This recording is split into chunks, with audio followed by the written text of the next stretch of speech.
9 years ago, James and I talked about what it was like living in our home state, Arizona. I honestly don't remember most of what we said in that video. I tried to rewatch it as a refresher and maybe a little trip down memory lane, but turns out after 5 seconds I'd rather be guillotined.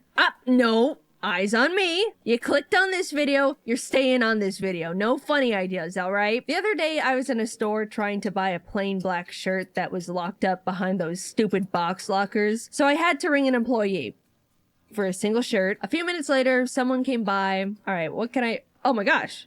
Are you Jaiden Animations? Yeah. No way, I love your videos. Can I get a photo? Yeah. Thanks so much. I didn't expect to see you here. Are you visiting? Oh, no, I live here. You're not in Arizona anymore? And that's when it dawned on me, there is a giant portion of my audience who will not get updated on some parts of my life if I don't explicitly say it in one of my animations. Also, the guy left without unlocking the box, so I had to wait another 5 minutes for him to come back and get the shirt. So yeah, to anyone who didn't get the memo, I've been in California for the past 6.5 years, specifically Los Angeles. I honestly can't believe it's been that long already, because that means for the past 6.5 years, I've been doing nothing but complaining about it the entire time. I believe in the compliment sandwich system, though. Not everything about moving to California has been bad. For example, the weather is great. It's always sunny, which, you know, Arizona is too, but like, in a bad way. California doesn't hit the casual 118 everything outside melts and dies degrees like back home. It's vacation weather all the time. I like that part.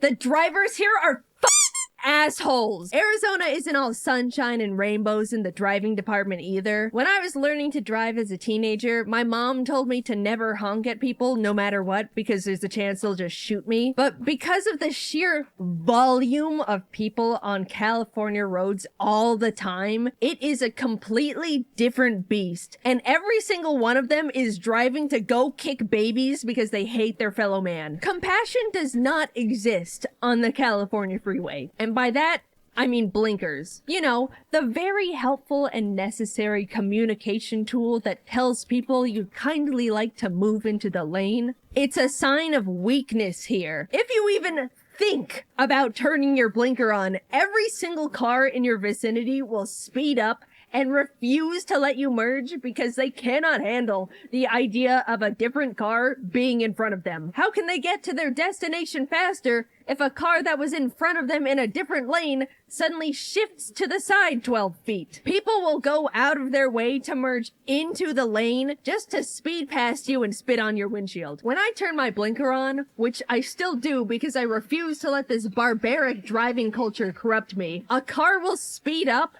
and then merge in front of me. If you need to be in my lane and I need to be in yours, we literally have to stay at our same speeds and shift. It's simple. There's no point in you blocking my merge just to merge into my lane anyway. Oh my god, it pisses me off so much. They do it all the time. If I had no money and got $1 every single time someone took advantage of my blinker, I'd have enough money to move out of this godforsaken state. One time I turned my blinker on, checked my blind spot, and in the amount of time it took for me to look back at the road and start merging, a car way behind me had sped up so fast that my car's auto detection had to cut my merge off so I wouldn't hit them.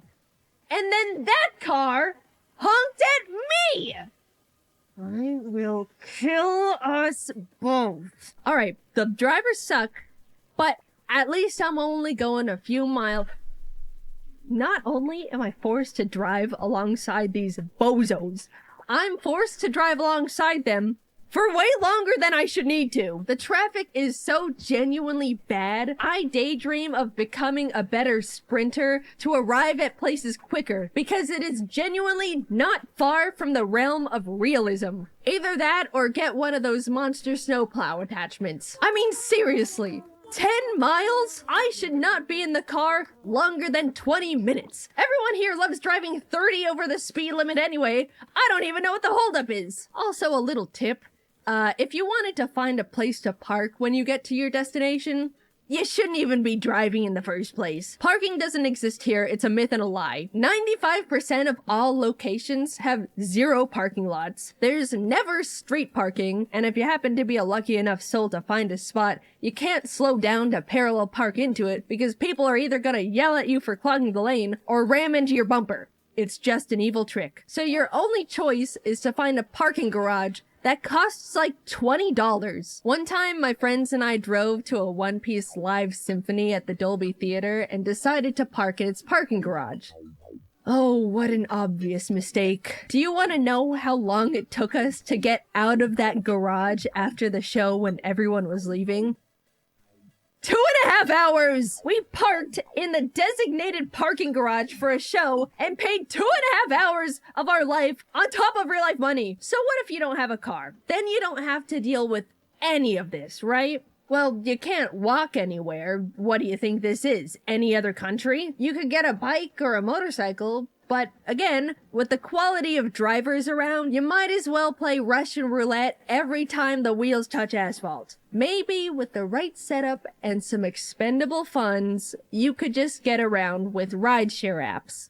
But man, getting an Uber is so expensive out here. It might as well be considered a luxury in itself. If you're taking an Uber either to or from the LAX airport, I guarantee it'll cost at least $100. And the drivers don't get like any of that, by the way. Once I had a driver complain to me about the ride rates the whole trip, which was not asked for to begin with. He said he had a client once trying to go to LAX and they were being charged $100, like I said, but the driver was only gonna get $30 from the trip. So he offered to charge $80 cash for them to do it outside the app as a win-win. Don't ever take this type of offer, kids. That was incredibly dangerous. But that's just where the landscape of Uber is here. Also, fun little tip. Never tell any drivers the place you're going to or from is your actual home. This is for everywhere, not just California. Sure, if they ask, it's normally small talk, but when it's not, you're in danger! Yikes! Now that guy won't leave your driveway. And the police say they can't do anything because he hasn't actually committed a crime yet. Just lie and say it's a friend's place or something. It's not worth the gamble, and lying to strangers is fun. That was a free survival hint from your friendly neighborhood YouTuber. Put that one in the back of your pockets. Speaking of LAX, because I brought it up earlier, that place is actual hell on earth. If someone gets sent there after death, I would consider it a viable punishment for being a bad person. But innocent people are forced to be subjected to it every single day,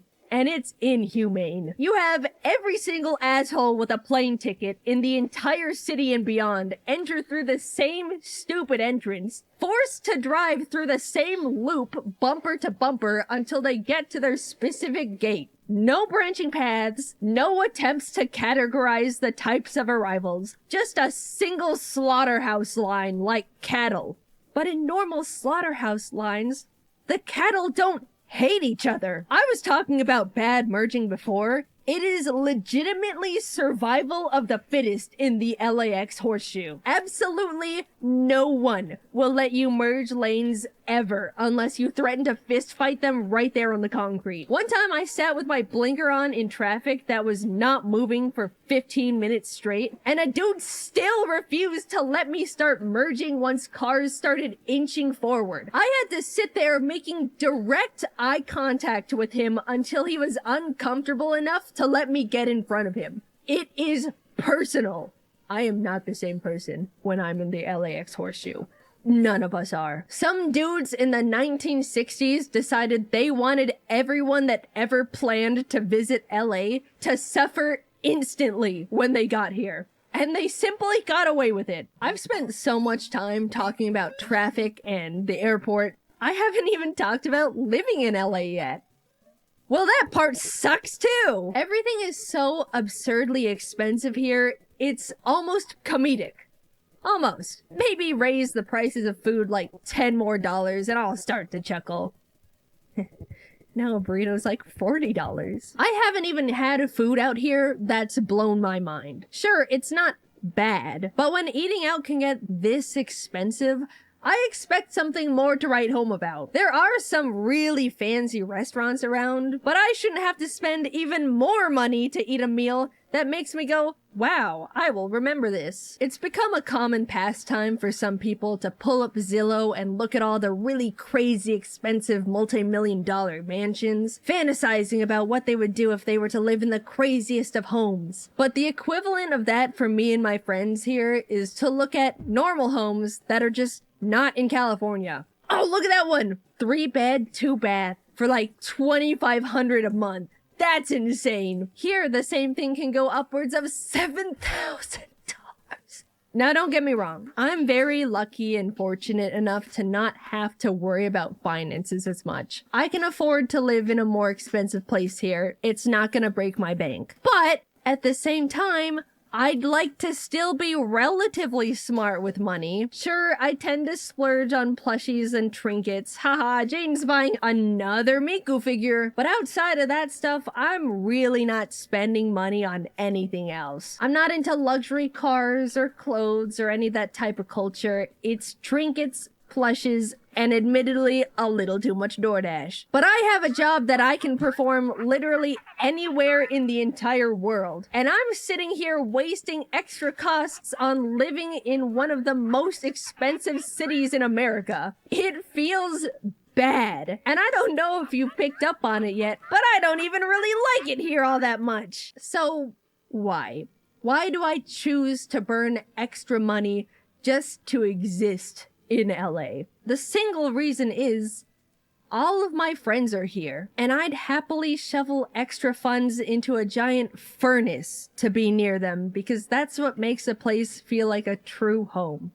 But all of my friends are also content creators that can work anywhere too, and if we all just banded together and decided to move somewhere else, that would sure be swell. Unfortunately, it takes a lot of time, coordination, and resources to try and figure out an entirely new place to move a giant friend group of people. So we've essentially soft-locked ourselves here until we can all agree it's time to get out of here. I'll give LA some credit. The main thing that makes it great is the fact that everything is always happening here. There's always some sort of fun event going on. Concerts, tours, random pop-ups. I went to a live screening of the season 2 finale of Severance where the cast got to talk about it afterwards, and that was one of the coolest experiences of my life so far. You name it, it is happening in California. Truly, you will never be bored here if you're always looking for something to do, and I recognize that is incredibly valuable. But at the same time,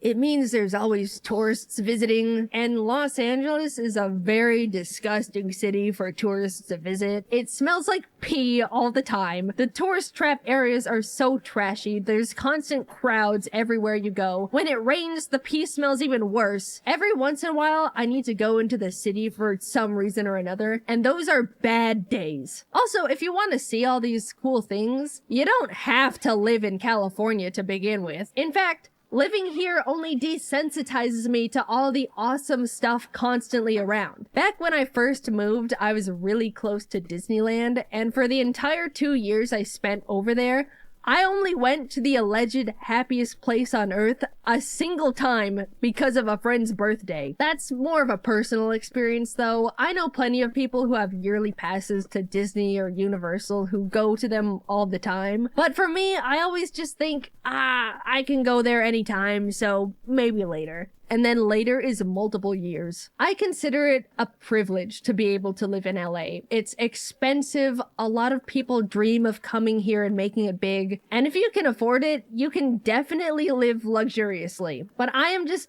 really not built for all that. I grew up in a tiny desert town with like no people in it and prefer to be holed up in my house 90% of the time watching YouTube until my brain is mush. However, as much as I want to uproot everything again to live somewhere else less expensive and more compatible with my preferred lifestyle, I do think LA is a good place for me to be right now. Both the YouTube and animation industry are here. I don't need to travel for most of the events I get invited to. And content creators are always visiting for something or another, so I get to meet a lot of fellow creator friends. I can't say anywhere else in the world can offer all these benefits that specifically apply to me right now. And it's also just a lot of fun. I might not exactly like it, but LA is my home for at least the next few years, and I do get to have a lot of fun here with my friends. It's a toxic relationship, I suppose, but I'm sure in a decade when I'm somewhere else and reminiscing on the past, I'll have very fond memories of it all. So I can complain all I want while I'm here, but deep down, I know California has been such a huge part of the most defining years of my life, and I'll hold a very special place for it in my heart for a long time. LAX and the drivers are just excluded from it, though. I'll hate those parts forever. I posted a little video, but if you missed it, we're selling Tostada merch for the first time ever because everyone begged and pleaded for it. Please go check it all out. I think everything turned out so silly and good, and she's only available until September 7th. And here's a picture of her for the people who stayed till the end of the video. Okay, bye-bye. For people who have been around for a while, you might be seeing the title and thinking, Jaiden, aren't you allergic to cats? And to that, I'd say, yes. Kind of. I'm actually not sure anymore. And for the people who know anything about me, you might see the title and think, Jaiden, cats are literally the #1 natural predator to birds. And to that, I also say, yes, that one's 100% proven fact. So let me back up a bit and explain how we got here, because all the cards in the world were stacked against the idea of me getting a cat. Growing up, I was irrefutably and absolutely allergic to cats. My best friend had like 3 of the things, and every time I would hang out or sleep over at her house, I would be a sneezy, watery-eyed, snotty mess.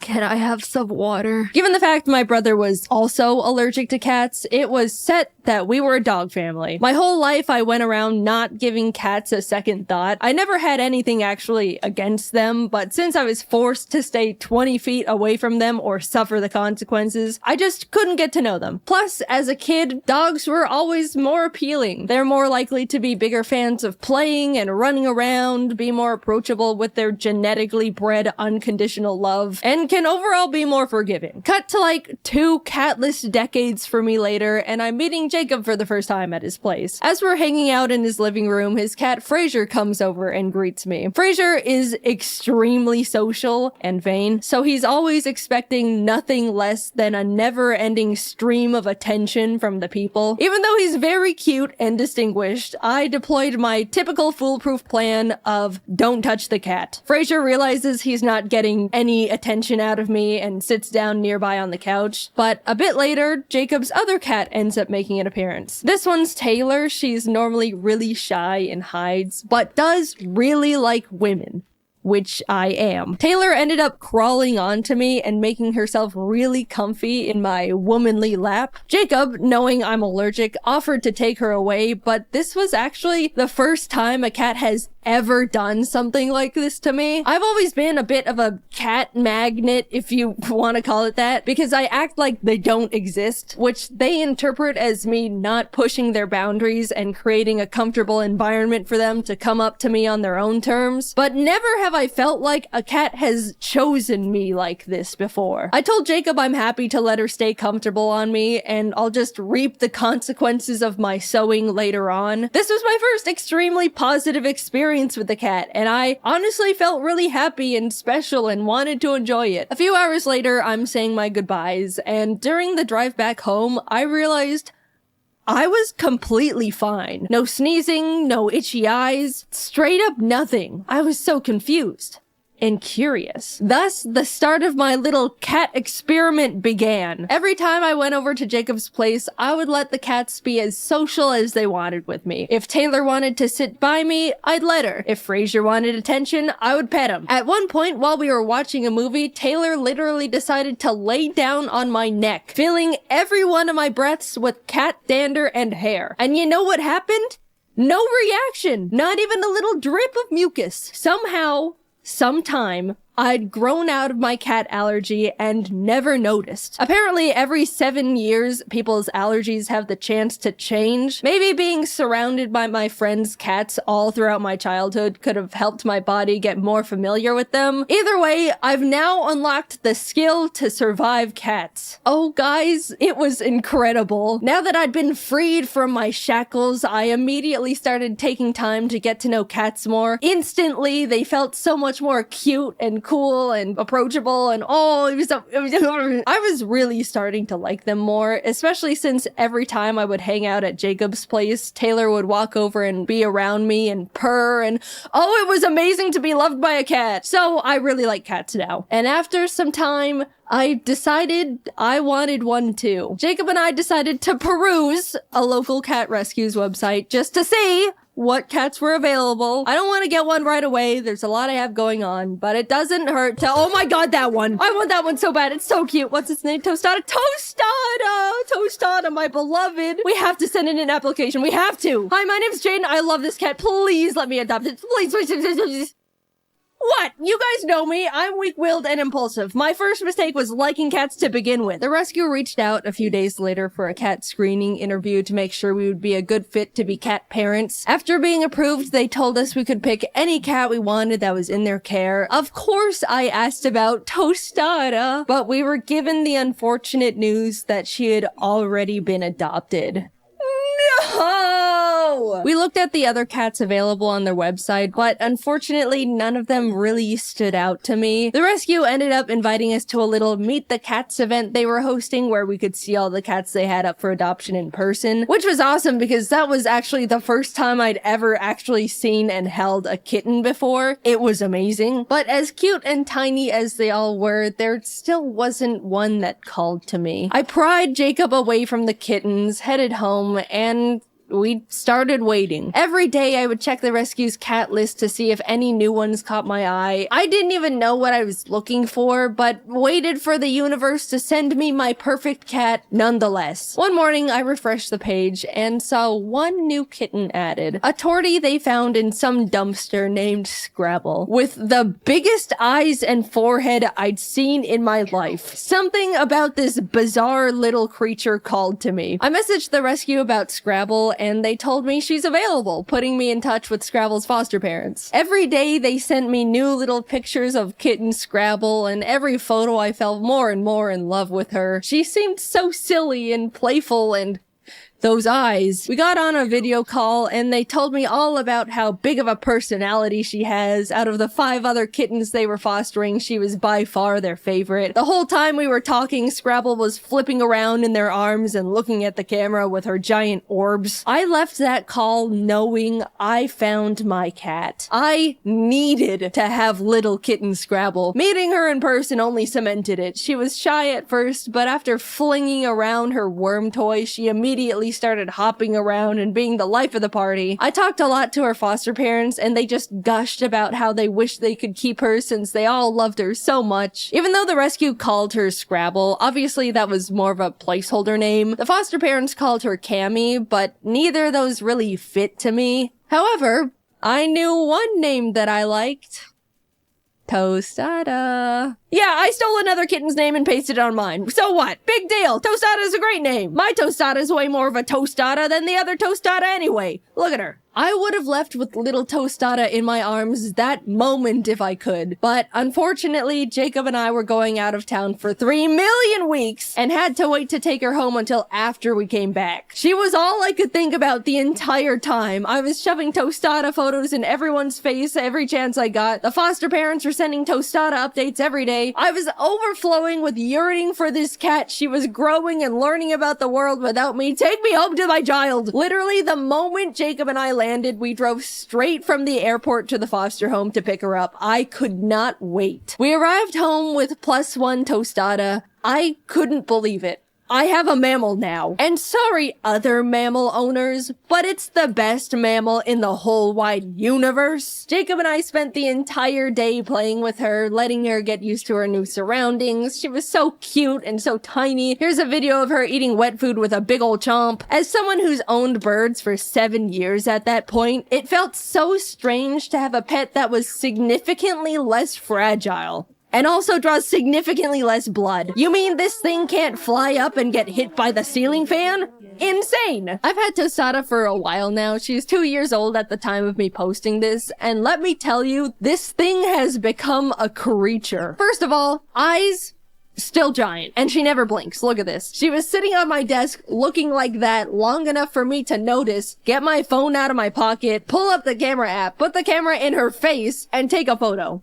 And here's like 4 more. She is also not that smart. I'm sure you could deduce that by how she looks, but this thing has a single brain cell and it's just another version of herself up there with a joystick. Jacob and I are fully convinced she can only form a few thoughts a day and only in single word nouns. Evidently, Tostada is also very scared of everything, always has been. Loud noises, quiet noises, no noises, movement of any kind. Even Jacob, a person she's been around all her little life post dumpster. There's been times where he'll be at his desk, moves his chair just a smidge, and she's darting out of the room. One time we were trying to explain to some friends how skittish she genuinely can be, and demonstrated it by grabbing a toy literally in front of her, raising it up a bit, lightly dropping it on the floor, still in front of her, and she bolted. You know how cats are genetically built to be good at balancing? Well, Tostada can't even do that. She trips and falls and misplaces her feet all the time. On multiple occasions, she has tried to walk across my L-shaped desk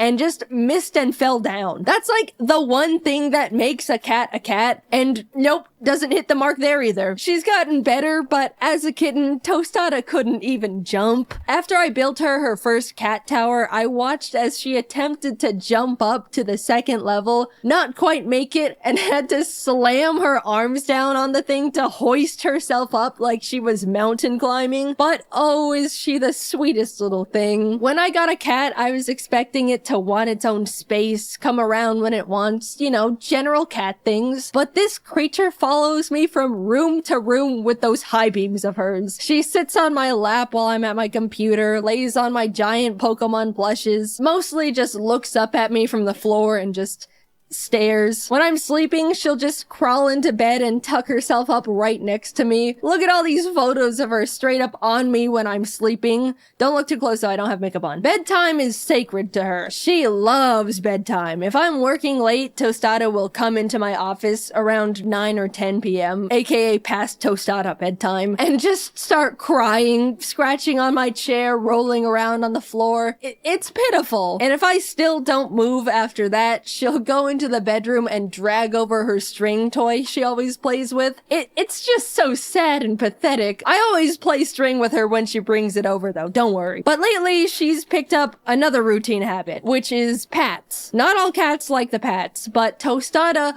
lives off them. It's when you just slap a cat's butt and it looks like you're hurting them, but they actually love it. However, Tostada's really particular about pats. First of all, I'm the only one allowed to give her pats. Jacob has tried and she runs away scared and offended every single time. Second, she has to receive pats on a specific spot on the floor of the closet. If I try to give her pats in like my office, she bolts to her floor spot, staring at me to continue them over there. Also, she begs to be pat every single night. Like clockwork, she'll sit like a gargoyle in front of the closet and cry pitifully until I come over there. Now, when I finally come over for pats, she'll flop on the floor and start horizontally rock climbing her way across the floor with her claws and tangle herself up in the Ethernet cables while I keep up the pats. You think I'm joking, but I'm very much not. This is the only way she accepts pats, and I have to give them to her every night or else she's miserable. Tostada's world is so small. She's really just around me, Jacob, Taylor, and Frasier, but she loves her simple family so much. When Kitten Tostada first met Frasier, she was terrified of him. She'd been around other adult cats before, but she'd never seen a flat cat in her life, and she was mortified. Of course, she's since warmed up to him, and they play together and hang out all the time, they're best friends, but Tostada loves Taylor. Always has. She looks up to Taylor like a little baby sister admiring her cool, awesome older sibling. Unfortunately, Taylor hates it. They literally have a SpongeBob Squidward type of sibling relationship, and Tostada is so oblivious to it. Taylor has annoyingly swatted at Tostada so many times just for existing around her that Tostada now thinks it's a fun little game they play and will start chasing and swatting back at Taylor happily, not understanding cat social cues. Of course, never in a way that's too far, but just enough to get on Taylor's nerves even more. Between the three of them, they all have such different little personalities and relationships to each other. It's made our lives so much more entertaining. And to anyone concerned about the birds, don't worry. I've got Ari and Tofu very separated from the cats. They're safe in their own blocked off room connected by a double door system that ensures no possible interaction between bird and cat. If anyone is thinking about getting cats and birds as pets, it is possible, but just make sure the two are very separate, especially if you have smaller birds like conures or budgies. I'm sure there's people out there that have trained their cats to be fine around a pet bird, but to me, all it takes is one accident or attack for you to just not have a bird anymore. Plus, having the two of them takes a huge amount of time and commitment. I've said it before and I'll say it forever. I love my birds to death, but they do not make good pets for the very large majority of people. In terms of allergies, I do think I was originally still a little bit allergic to Tostada, ironically. When I first got her, I was sneezy and sniffling. Nothing allergy pills couldn't fix, and it never was as bad as my original cat allergy. But I think I've been growing out of that one too, because nowadays I don't have any reaction to her at all. Bodies are a mystery. I am building my immunity to everything. Next up is rat poison. I didn't think I would make a video talking about this thing, but Tostada's just got such a funny little personality and has become such a big part of my life. She may be the description of autism, but I love her more than the world itself, and I know I'm the center of her little life too. I don't even see her as a cat. She's just a little creature that follows me around looking weird, but I love it, and I'm so glad I grew out of my cat allergy just so I can have her. It really has been so different owning a cat, mainly because I know Tostada won't just bite me at any given chance, unlike some avian creatures. Thanks for watching the video. Heads up, I'm going to be announcing new merch again soon, so be on the lookout for that. The last drop went so well, and I'm really glad that so many of you guys enjoyed it. I'm so excited to finally be getting back into making fun merch, and it really helps me out a lot. Alright, sorry, thanks. Anyway, I'll talk to you later. Bye-bye. You guys know Gabe the dog, right? Well, he died just recently. Rest in tranquility, sweet puppers. Your borks will forever echo in our hearts. I wish his family the best. It's always heartbreaking to hear when people lose their pets. All animals want is love and happy, and it's just so sad because you feel for the people who took such great care of them and loved them, and they had an unbreakable bond, and I'm an animal lover. I can't help myself. Alright, you calm down. I'm trying to record. Stop. You're messing up the recording! Calm down!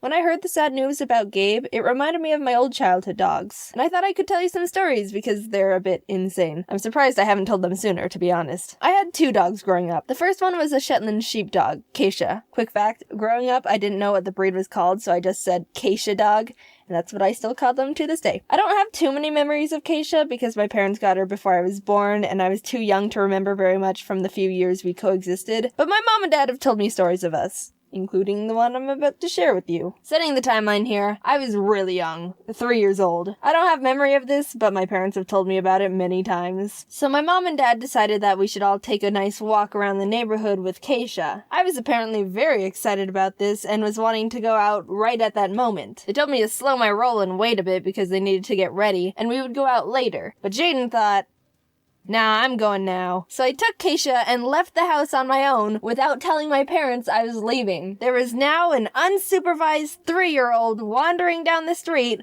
walking a dog. I can't even imagine what that could have looked like. I don't know how far down the road I got, but by some crazy coincidence, a police cruiser just so happened to be driving by and spotted me. As it started approaching, I guess I was like, shoot, they're after me! Abort! Abort! And before they could ask me any questions, I start booking it back to the house. It was around that time my parents realized I left and were getting ready to go out and find me, and they come out to the front to see their frickin' child, dog leash in hand, hightailing it from this police cruiser that's following me down the neighborhood. Everything was fine. I was fine. The dog was fine. But now you know about the one time I was chased by the police. Keisha was a great dog, as I was told. She was gentle with me as a baby and was like my own fluffy bodyguard / babysitter. But she passed away before I was old enough to really remember her. I've always loved animals my entire life and would beg my parents to let us get another dog. Years and years of nagging and just, please, Mom, I promise I'll take good care of it, and I'll feed it, and I'll water it, and give it sunshine, and everything a dog needs to grow into a big, strong doggo, please! And on my 7th birthday, my dad went behind my mom's back and got me a dog without telling her.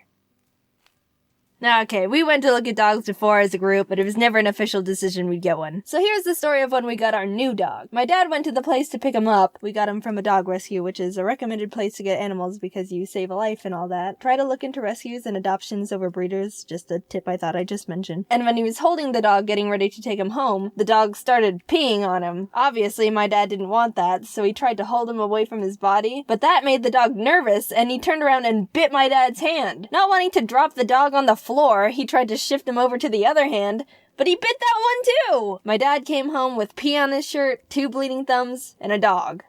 I named him Scruffy. Scruffy was a weird little dog, Havanese breed if you're wondering. He hated my dad and loved my mom, who was ironically the only one who didn't want him. He would follow her everywhere, and when she was at work, he'd sit in the living room and do nothing but wait for her to get back. We always joked that he was just a cat in a dog's body. Come here, Scruffy! Come here! Come here, Scruffy! But we loved him anyway. My mom gave him haircuts to make it look like he had a mohawk. So back to stories. Every morning our mom would drop us off at our elementary school down the street, and Scruffy would ride in the car too. He'd sit in the back with us and stick his head out the window. But one day he just jumped out. He freaking jumped out the window of a moving car. We weren't driving fast, mind you, because we weren't on the main road yet, but freaking heck it, Scruffy, you can't just jump out moving cars whenever you want. He ran into the desert because he was freaked out, and we lost track of him. Of course, my brother and I still had to go to school, but I was pretty messed up for the rest of the day. And by the time I got home, he still wasn't found. This was in summer, too. A little black dog in the Arizona sun without water isn't a good combination. And he definitely wouldn't survive a night with all the coyotes around. He'd be like a little Happy Meal to him. We drove around looking for him for a long time. I was leaning out the window calling his name. And no, I didn't jump out and run away too. We didn't need 2 family members jumping out of car windows that day, you know what I'm saying? After searching and searching for so long, we were actually starting to lose hope. But we finally found him! Scruffy! Time for a bath. Finding Scruffy again was the biggest rush of relief I've ever experienced in my life. Want to hear about the second time he ran away? This was several years later. We were driving back from visiting my aunt in Tahoe, as I mentioned we do in a previous video. But it wasn't just my mom, dad, brother, and Scruffy with us. My dad's dad was with us too. We call him Opa. He's this old retired 4'11" horse jockey to give you an image of what he looks like. So we were driving in the middle of the desert on our way home, and we decided to stop at a gas station. My mom and I had to go to the bathroom, so she gave Scruffy to Opa and told him to let him go to the bathroom while we went to the bathroom. He was on a leash, so nothing could have gone wrong, right? Right?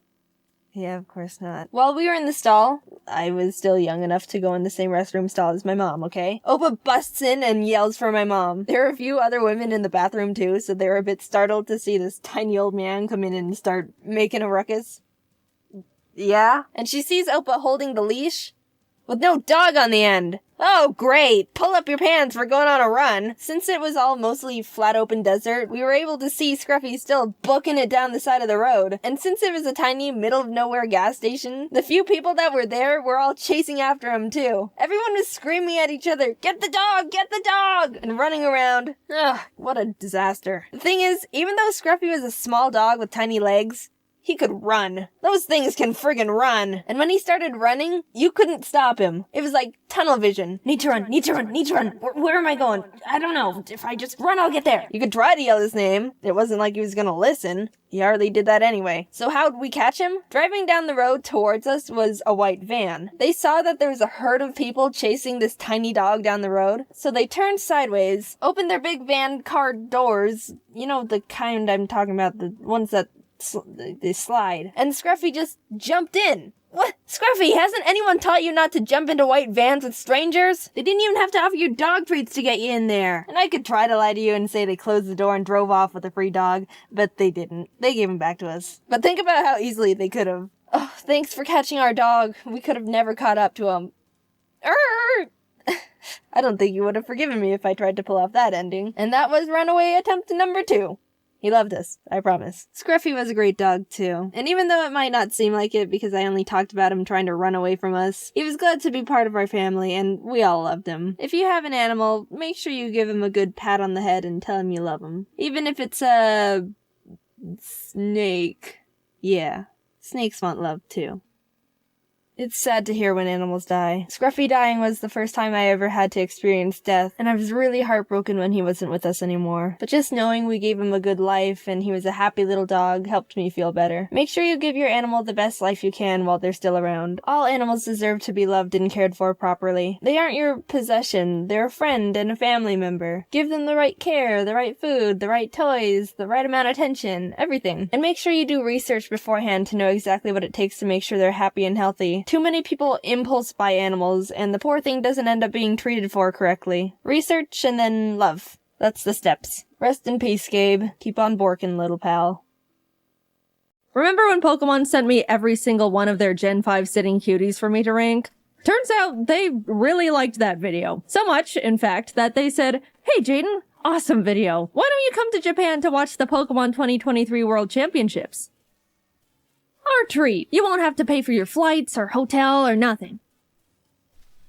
I've been to Japan once before in my entire life, and it was back in 2018 with my family. We did a bunch of fun little Japanese tourist things. It was a phenomenal trip, but ever since then, I've always wanted to go back and do all the awesome nerdy stuff Japan has to offer that I didn't want to bother my family with. At the time, they didn't even know who Luffy was. They would have been so lost. So when Pokemon extended their hand and offered to fly not only me, but Jacob out to attend the biggest Pokemon tournament in the world, I jumped for joy. Free trip to Japan! The tournament was only going on for a single weekend, but Jacob and I planned to stay there for 3 whole weeks to do a bunch of said extra nerdy stuff. We were pumped. Eventually the time came, Jacob and I were packing up all our stuff, and decided we both would bring an extra suitcase so we could treat ourselves a bit and buy a bunch of cool stuff while we're there. Don't judge us, we're anime and Nintendo loving impulse buyers going to Japan. A game plan was needed. We were being responsible. 2 extra suitcases was definitely gonna be enough.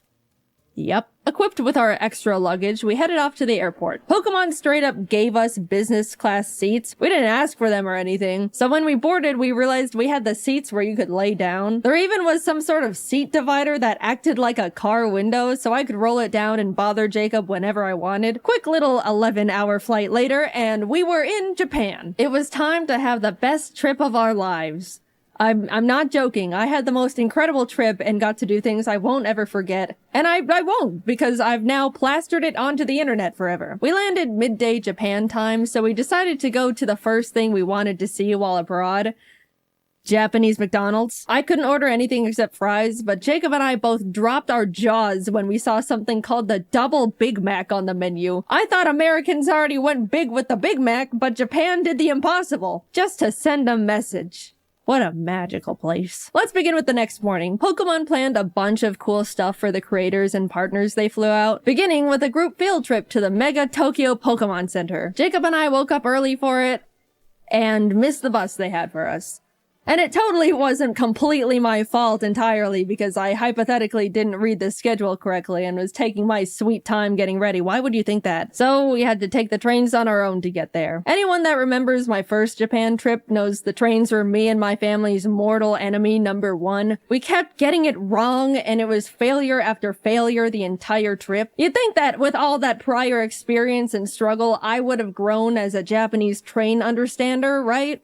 Nope, we got on the wrong train. But at least we were having a good time. After a lot of freaking out and mental strain and regrets, we finally arrived at our destination, and although by the time we got there they had already finished looking at the Pokemon Center, we were able to grab a quick snack with the group at the Pokemon Sweets Cafe. I meant to take a picture of the Pikachu waffle before I ate half its cranium, but I forgot, so this is what you get. Now that we were with the group, we were able to travel with them for the rest of the day, so we packed into the bus and headed off to a traditional tea ceremony where we were taught all about how the tea masters would make tea and tea etiquette and all these things about the significance of tea in Japanese culture, all while getting to taste the tea master made. Again, I meant to take this picture before I took a chunk out of the little sweet they gave us, but here we are yet again. I'm just not that great at this. They also served us a really special lunch of super fancy bento boxes, like so fancy that the host was like, dude, I've never even had these bento boxes before. I was super excited,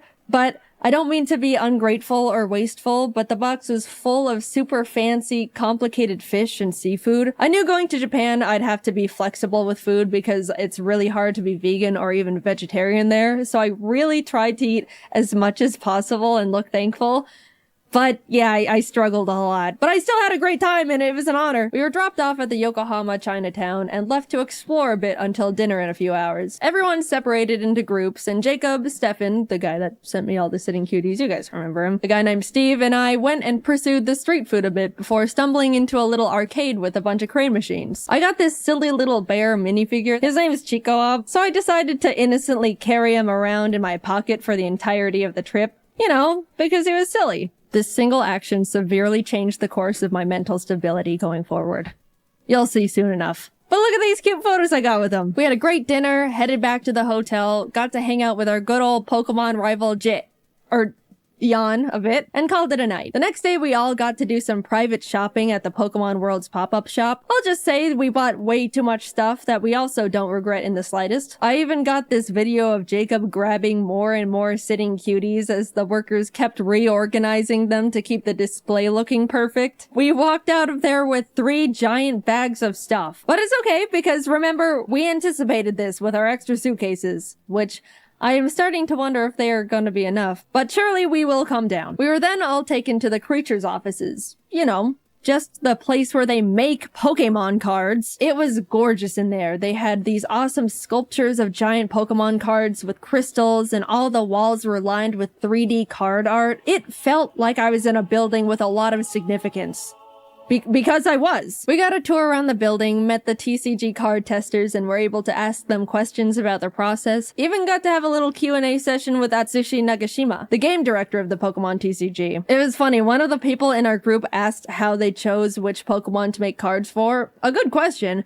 And then followed it up with, I really like Mantike, but there's only 2 Mantike cards that exist. And the assistant pulled up a list of all the Pokemon Mantike cards that have ever been created, and sure enough, there were only 2. The director chuckled and was essentially like, yeah, sometimes Pokemon get lost in the cracks. We kinda just make cards of Pokemon I like. For example, my favorite Pokemon is Gengar. And you know what? That actually makes a lot of sense. Also, we were able to have a Q&A session with the Pokemon card art director and 3 artists who actually draw art for the cards. That was super interesting, and I was so incredibly inspired by that discussion. But you know those Pokemon cards with the super cute clay art? That artist's name is Yuka Mori, and she was in that panel. I was so starstruck. Those are some of my favorite Pokemon cards. And not only that, but she hosted a little workshop for us where she gave us clay and taught us how to make little clay Magnemites like in this card here. Speaking of this card, she brought the actual original Magnemite for us to see. That was by far the coolest thing that I've ever gotten to be a part of. We got to meet a piece of genuine history. I felt like I was meeting the president. Also, here's me and Jacob's Magnemites that we made. Day 3 of our little Pokemon field trip, and we were taken to another Pokemon Center. This time in Shibuya, which was also right across from a Nintendo store. It was like a bullet was shot through our credit cards. In the shopping center, I saw a little gacha machine with little miniature Chiikawa plushes. I was only interested in getting Chiikawa, but I decided to test my luck anyway. And I got him first try. Now I had 2 of them. Yes, the original was still in my pocket. You can safely assume he is in my pocket for the entirety of this video. I've got pictures to prove it. Jacob snapped this awesome picture of the Chikawa brain rot taking over. When we were looking around in the Shonen Jump shop, a little Japanese boy pointed at Jacob and went, "Sanji-san," before his mother quickly yanked him away, and I still to this day laugh at that interaction. Poor kid saw his first blonde guy in real life and immediately thought it was Sanji. Later that day, we also got to attend the Pokemon Symphony, where a live orchestra played Pokemon songs, and it was absolutely incredible. Video game orchestras are so cool. It always tugs on my heartstrings to see video game music transformed into such a beautiful new art form. Highly recommend attending one if you have any favorite games or franchises. On to the first day of Worlds. It was exciting. People flooded into the venue. We watched the opening ceremony in the crowd. Just wow. This is the whole reason why we're here. We went back to shopping. Look at this cute little Chikawa book I found in a nearby bookstore. At this point, we were absolutely pushing it in terms of luggage space, and we were day 4 into a 2.5-week trip. Our shopping sprees until this point were very not frugal, so we cut our losses and bought 2 extra giant suitcases to fit everything better. Okay, we knew we were gonna need extra suitcases. Getting a few extra couldn't hurt. Look, the flights were paid for. We were still saving money at this point, I think. That's my rationalization. I'm going with that. Also in the mall were tons of Pokemon monitors straight up playing the World Championships. TCG, Pokemon Go, VGC. Japan treated Worlds like it was the Super Bowl. And it was just so cool to see one of my main interests so culturally celebrated. People of all ages would stop by to watch for a bit before going back to their shopping. I can't explain it, but it just made me very happy. We even got to see Wolfie live on the monitors. How'd he do?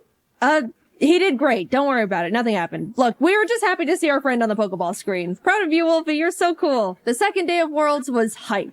So hype that we left Yokohama and flew to Osaka. I haven't mentioned it yet, but we actually got tickets to see the one and only Hatsune Miku live in concert. The real ones know how huge that is for me. I want to talk about how life-changing that was, but I'm gonna make a whole separate video about that experience I'll be posting next. All I'm gonna say is it was the best day of my entire life. By a lot. Subscribe now before you miss it, just saying. I will mention, we did have to take the train to get back later that night, and got super lost again.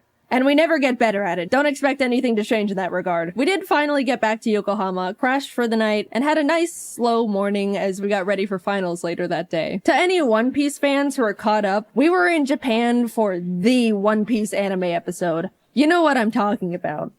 1072. We were able to turn on our hotel TV and watch it live. And that was so cool. I don't talk about how much I love One Piece much, mainly because it doesn't really come up. But One Piece is peak, and it was an honor to be in Japan at such an iconic part of the manga and anime's history. Anyway, back to Pokemon, sorry about that. We were able to watch the final VGC match live, got to chat and eat dinner with Wolfie and some other friends, had a late night hangout with Jan again, and that was about it. Day 7 meant it was time to pack up all our stuff from the hotel, say goodbye to Pokemon and Yokohama, and head on over to the apartment we rented for the rest of our stay just outside of Tokyo. At this point, we had filled up all 6 suitcases and multiple backpacks. I didn't mention it, but Pokemon gave us a truckload of gifts that we genuinely had no idea what to do with. We're grateful nonetheless, thank you Pokemon. But yeah, the taxi ride was a bit awkward. So, are you meeting up with some friends? No. After we got situated in the new place, we decided to look around the area and grab some lunch. And I gotta say, the little hole-in-the-wall restaurant Jacob found was some of the best ramen I've ever had ever. They even made it vegetarian for me, which was extremely kind of them. Food modifying is a bit tricky in Japan compared to the States, so I was very, very thankful. And it was delicious! We then proceeded to do absolutely nothing for the rest of the day because we were exhausted from the trip so far. I haven't mentioned absolutely everything we'd been doing on the trip because it would be a lot of, first we did this and it was cool, then we did this and it was cool. Even though it was such a pleasure to be invited, I was so dead. And definitely looked super not approachable or friendly to the rest of the group by the end of it. Sorry, guys. But neither time nor Japan stops for anyone, so we had to keep on chugging along. There were a bunch of friends we wanted to see while in Japan, and one of them was Connor. He wanted to take us to what he deemed his favorite Italian place ever. I asked if it was like fancy Italian, to which I was given the answer of no. So we get there, having a great time, and suddenly we realize Junichi Masuda, the director of Game Freak, is there having dinner. Not a fancy dinner, my ass. I then look down to see the Freddy Fazbear FNAF t-shirt that I am wearing. Not the best Jaiden moment to exist, but hey, what can you do? The food was phenomenal, though. I already mentioned the best ramen I've ever had while on the trip, but this was genuinely the best pasta I've ever had in my entire life. Maybe even a top 3 meals ever for me. I don't know what the other 2 would be, but that Connor place is definitely up there. The next day, we went to the One Piece store in Shibuya and bought a lot of stuff because there was a lot of topical and hype things in there, as you could imagine. If you don't get it, go catch up and come back. Don't worry, it won't take too long. My favorite character is Mihawk, but out of all the stuff the store had to offer, there were only a few stickers and a single keychain for Mihawk. I'm still mulling about that one. I just want more Mihawk. Is that too much to ask for? Even this guy got better merch. The world's greatest swordsman deserves better. I guess I'll just take my Zoro and Law stuff. That's cool too, I suppose. I also found a bunch of Chikawa stuff in a Kittyland store, and this is truly when you get to see where things start going downhill for me. I just like the funny little cartoon bear thing. What? Is that such a crime? I don't remember what we did the rest of the day. I think we just crashed and passed out. This trip, as surreal as it's been so far, has been absolutely taking a toll on me, and I desperately needed to just not move or talk or exist for a bit. We were doing so many different things that were all awesome, and hanging out with so many different people that were all awesome. But man, I am not built for extended periods of that much excitement and socializing. As much as I would like to change this fact, I'm also not a very active person. I know. Up until this trip, I was practically sitting down 24/7, working all the time to prep as much work as possible so I could have a guilt-free 3 weeks off, and my muscles were definitely starting to decay at that point. I looked at my phone's step meter thing, and there was one day where I literally got 300 steps. That's pathetic. And suddenly, I'm logging over 20,000 daily. My body was screaming. What the hell are you doing out there? Please stop. Plus, we were in Japan during the hottest, most humid time of the year. Every time we left the air-conditioned luxury of a building, we would immediately be drenched in sweat. Look, I'm used to the heat. I grew up in Arizona, but even this was too much. So yeah, crash and burn it was. Tokyo Disneyland was a bit underwhelming. It felt like a slightly worse version of the one in California because of the oddly spaced layout and surprisingly empty vibe. We did go to a Stitch-themed show thing, and as we were walking in, a worker stopped us and said, "Oh, excuse me, Stitch only speaks Japanese," like warning us it's not super tourist friendly. But I just think the statement of Stitch only speaks Japanese is hilarious. We went in anyway, and yep, Stitch only spoke Japanese. Kazoku. Yeah, overall, it was not the best thing we did, but apparently, I didn't know this, Japan has 2 Disneys, Disneyland and Disney Sea. And we went to Land, which is unanimously deemed the worst of the 2. So, oops, better luck next time. Jacob and I took 2 more rest days where we just turned to ash. Then up and at 'em, back to Osaka we go. This time we went to an Eve concert. Besides Hatsune Miku, the Japanese band Eve is the only other concert I've said I wanted to go see. I love their music videos they have for all their songs. It's always such beautiful animation. And by the way, they're the ones who sang the season 1 Jujutsu Kaisen anime opening theme, if you're lost. Earlier in the trip, Jacob just so happened to look up if they were doing a concert while we were there, and lo and behold, they were. He got some totally not scalped tickets, which turned out to be a super complicated process, so thank you, Jacob. You're the bestest friend I've ever had. Thank you for going through the trenches for silly old me. Anyway, the concert was so incredible. The atmosphere was fantastic. They had awesome visual effects going on. The glow bands a lot of people bought were perfectly synced to the music and colors on the stage, which really enhanced the experience. The music was great, which, I mean, of course it was. That was the whole reason we went in the first place. I talk about about it more in the upcoming Miku video, but Japanese encores are so much different from the American ones. They're so quiet and polite. There is pretty much no screaming and cheering. It was just a long applause with a semi-whisper chant of encore, encore. And they also made us wait like 5 minutes for them to come back out. My hands were getting itchy just from clapping so much. That's how long it took. And then when they finally came out, they ended up doing like 5 extra songs. I mean, I'm not complaining, but after the 4th time thinking, man, that was a great last extra song. Well, time to head home. Wait, another? It starts getting a bit comedic. This is just a side tangent, but Jacob went off to use the bathroom before the show started and came back 10 minutes later, like, dude, this is crazy, but it took me a bit longer to find a bathroom because there were so many extra women's bathrooms, which is like, whoa, that's actually so smart. There's always such a huge line for the women's bathroom compared to the men's in any scenario. I was just shocked Japan was like, okay, then we'll make more women's bathrooms to fix that problem. Like, it was so simple. I know in America it would probably turn into a stupid political thing, but it made me so happy Japan just implemented such an obvious and straightforward solution so easily for the gals. The next day, we headed over to Universal, which was hands down the best amusement park I've ever been to. So they can do amusement parks well. First of all, Universal Japan is way more anime and manga focused than the ones in the States, which made it instantly more engaging for me. Jacob and I both agreed we would window shop for the first part of the day, and then buy all the things we wanted as we were leaving so we wouldn't have to lug around a bunch of bags all day. But we immediately saw a little One Piece shop and cracked. We just wanted to wear these One Piece headbands. That's rule-breaking worthy. We also got some towels because surprise, surprise, it was freaking hot. I know I've been complaining about the weather here and there, but my lord, it was miserably scorching. Japan has such a big culture around staying cool while outside, and I totally get it now. People would be walking around with little fans, ice packs, towels. A lot of women had parasols. I'll say, if we didn't get those towels, we probably could have passed out from heat stroke that day. Later on, I even ended up getting another towel. It was a cute Pikachu one, but I got it mainly because it was a cloak design. After soaking that thing in cold water and putting it on, my body temperature instantly lowered like 5 degrees. However, that meant I was walking around the park looking like this.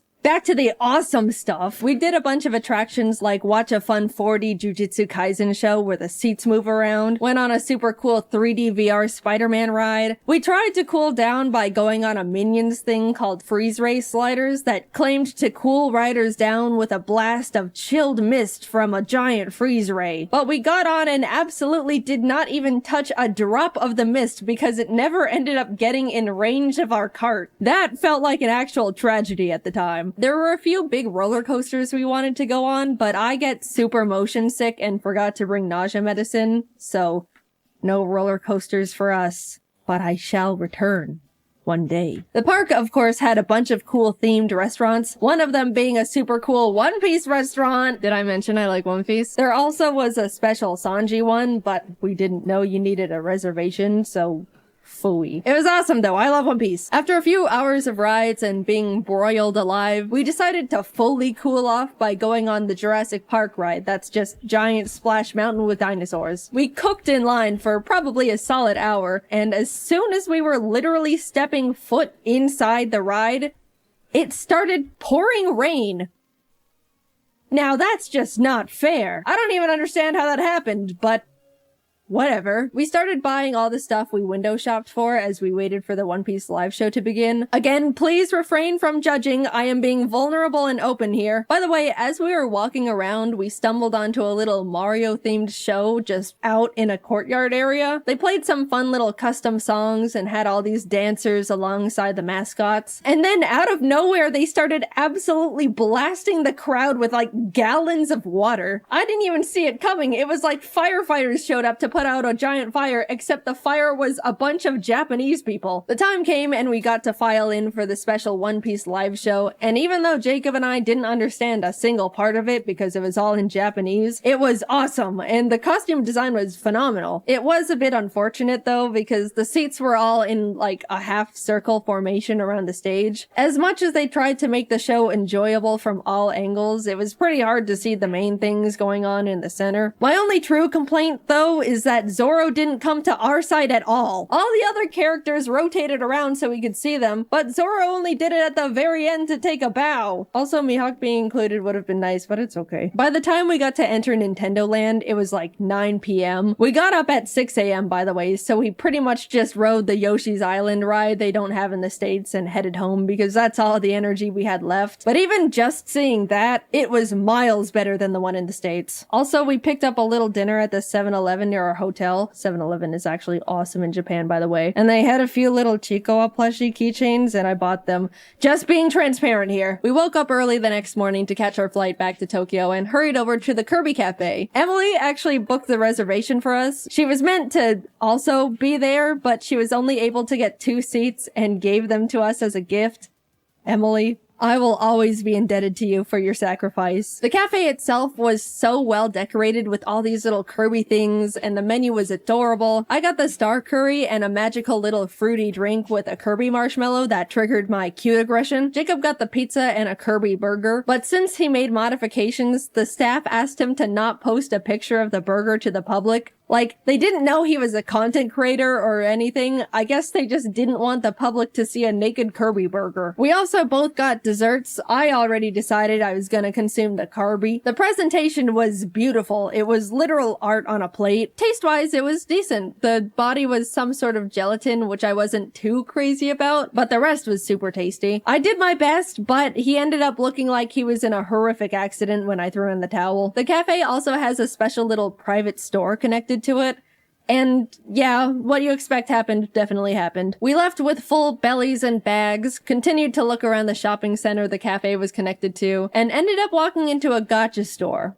I am about to be very vulnerable with you here. This is one of the lowest points of my entire life. Please don't think too much less of me after what happened in that gacha store. So I walk in, spot Chikawa, beeline it to the machine, obviously. Like I mentioned before, I'm only interested in Chikawa, so I was only playing for him. But by the cursed luck of the gacha gods, I just could not get him. I was going back and forth between the machine and the coin exchange, getting multiples of every other little guy, but no Chikawa. I could feel the workers' glances at me, probably because the desk they were standing behind was right next to the machine I was grinding. But after way too much money, he dropped. I got my well-earned, horribly priced at that point, Chikawa. I then started looking at all the other machines, putting some coins in a few here and there, until I stopped at one that had a line of animals playing band instruments. They were very silly, but there was a little pigeon holding up cymbals, and I really wanted to get him for Jordan and Kelsey. In went the coins. Tiger, elephant, fox. It was happening again. Everything except the one I wanted. Which I know more or less that's the luck with gachas, but it was getting to the point where I was getting surprised the pigeon was dodging me as much as it was. Surely the next one. What? Eventually, I had to go back to the coin exchange, and as I was about to put in more money, I saw out of the corner of my eye one of the workers peek out and take a look in horror at all the gachapons that were sitting at the top of my bag. They then raised up their hand and said something in Japanese while shaking their head, and I knew in my heart I was being cut off. No, please! I can stop whenever. Just a few more hits and I'm done. The pigeon is next. I can feel it. Why do you look afraid? What's under the desk? I got kicked out of a gacha store. I had hit an all-time low. I told my friends and they said they probably just thought I was gonna try and resell them, but I don't even know if that would even make it sound better knowing I was getting so many that they thought I was robbing them blind. I just wanted my little Chikawa and pigeon with cymbals. We made dinner plans that night with a friend and we were just about to grab a taxi and head back to freshen up, but Jacob and I caught sight of a fun anime and goodies shop. Who do we think we are? People with self-control? We'll make it quick! We rushed in and split up for optimization. As I was looking around, I saw it. A whole section dedicated to Chiikawa. It was like someone put a freshly baked pie on a windowsill, and I was suddenly floating over to it. My eyes were zoned in, making sure I saw every single thing possible, putting Chiikawa after Chiikawa in the basket. Jacob eventually came over and showed me a picture he took on his phone. In my tunnel vision, all my eyes registered was that the picture showed more Chiikawa in the store. I immediately went feral. Where? Jacob's eyebrows went up in surprise and maybe a bit of fear. And as I looked at the photo again, I realized Jacob wasn't showing me a picture of a different Chiikawa section. He was showing me a picture of me at the current Chiikawa section I was standing in because he thought it was funny. And in my Chiikawa brain rot, I didn't even register I was in the picture. I just saw more Chiikawa and went obsessive. This is how I am. Either stand by me or leave. No, I don't need an intervention. Put it away. We left. I looked longingly at the crane machine Chiikawas we didn't have time for, and we made it in time for dinner. Plus, we ended up in another arcade nearby anyway, and I got myself a Chiikawa from one of those machines, so it worked out. Stop. I don't want to hear it. Finally, we were reaching the end of our trip. We spent the last day grabbing lunch with Emily and Didus. There was a cool One Piece scavenger hunt event going on, so we also did that with them. We basically had to walk around Shibuya and find special One Piece trading card posters hidden around the area. And if we found enough along with the special card of the day, we could get a limited edition mystery card. It was fun, but also hot. And all my clothes were sticking to my body. Didus generously let me borrow his umbrella, and I jumped for joy as he showed me it was coincidentally Chiikawa themed. I don't know what's wrong with me. All I know is that bear makes me happy. We spent a few hours completing the scavenger hunt, got our special cards, and bid them farewell. Always good to see you guys. Bye-bye. I accidentally stole Didus' umbrella. It looked so calculated. They knew how much I was obsessed with Chiikawa. They'd been watching my Instagram stories. Follow if you want to see brain rot in real time. Emily, I have the Chiikawa umbrella. I didn't mean to steal it. I promise. It's not what it looks like. Since we were leaving in the morning and wouldn't be seeing them again, they just let me keep it. But the side-eye Jacob gave me the rest of the way back.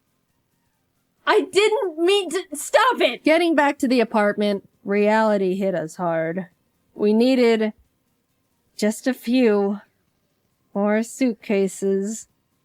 Again. In total, we ended up buying 6 extra suitcases to hold everything we collectively bought. And even then, it was a struggle making it fit. Jacob ended up going professional Tetris mode, perfectly fitting everything into the suitcases with quite literally no extra room to spare. We came to Japan each with a backpack, carry-on, and 1 extra big suitcase, and we're leaving with altogether 8 suitcases and 4 backpacks. We were lucky the taxi driver had a big enough car to fit everything because we didn't have much of a game plan if it didn't. Off to the airport we went, where we checked all of our excessive bags, paid a couple fees, boarded our flight, and headed home. That trip will go down as one of the best trips I've ever gone on. It felt like it turned into a celebration of everything that makes me me. All of my hobbies and interests, Pokemon, One Piece, at the last minute Chiikawa. We got to do so many incredible things and were given so many opportunities I'd never even thought I could be a part of. I got to see so many friends that are normally so far away, ate some of the best meals of my life, and overall was just really happy, especially getting to spend it all with my best friend Jacob. By the way, if you wanted to know why in the world we got so many things, yes, a lot of it was for us. 90% of it all was for our friends. 100% of the Chiikawa stuff was mine, but that's besides the point. If you want to see what we got them, also credit where credit is due, the majority of it all was from Jacob, because he's a great gift giver and even more incredible friend to the people around him. We're all nothing short of lucky to be able to call him our friend. You can go watch his Japan video. I assume it's already up, because we had to animate a frickin' 30-minute long video. My god, it was a lot. Thanks for sticking around. But yeah, I just had an unforgettable trip, and I owe the opportunity to the Pokemon Company for inviting us to Japan in the first place. I'm extremely lucky to be in the position I am, and will be forever grateful.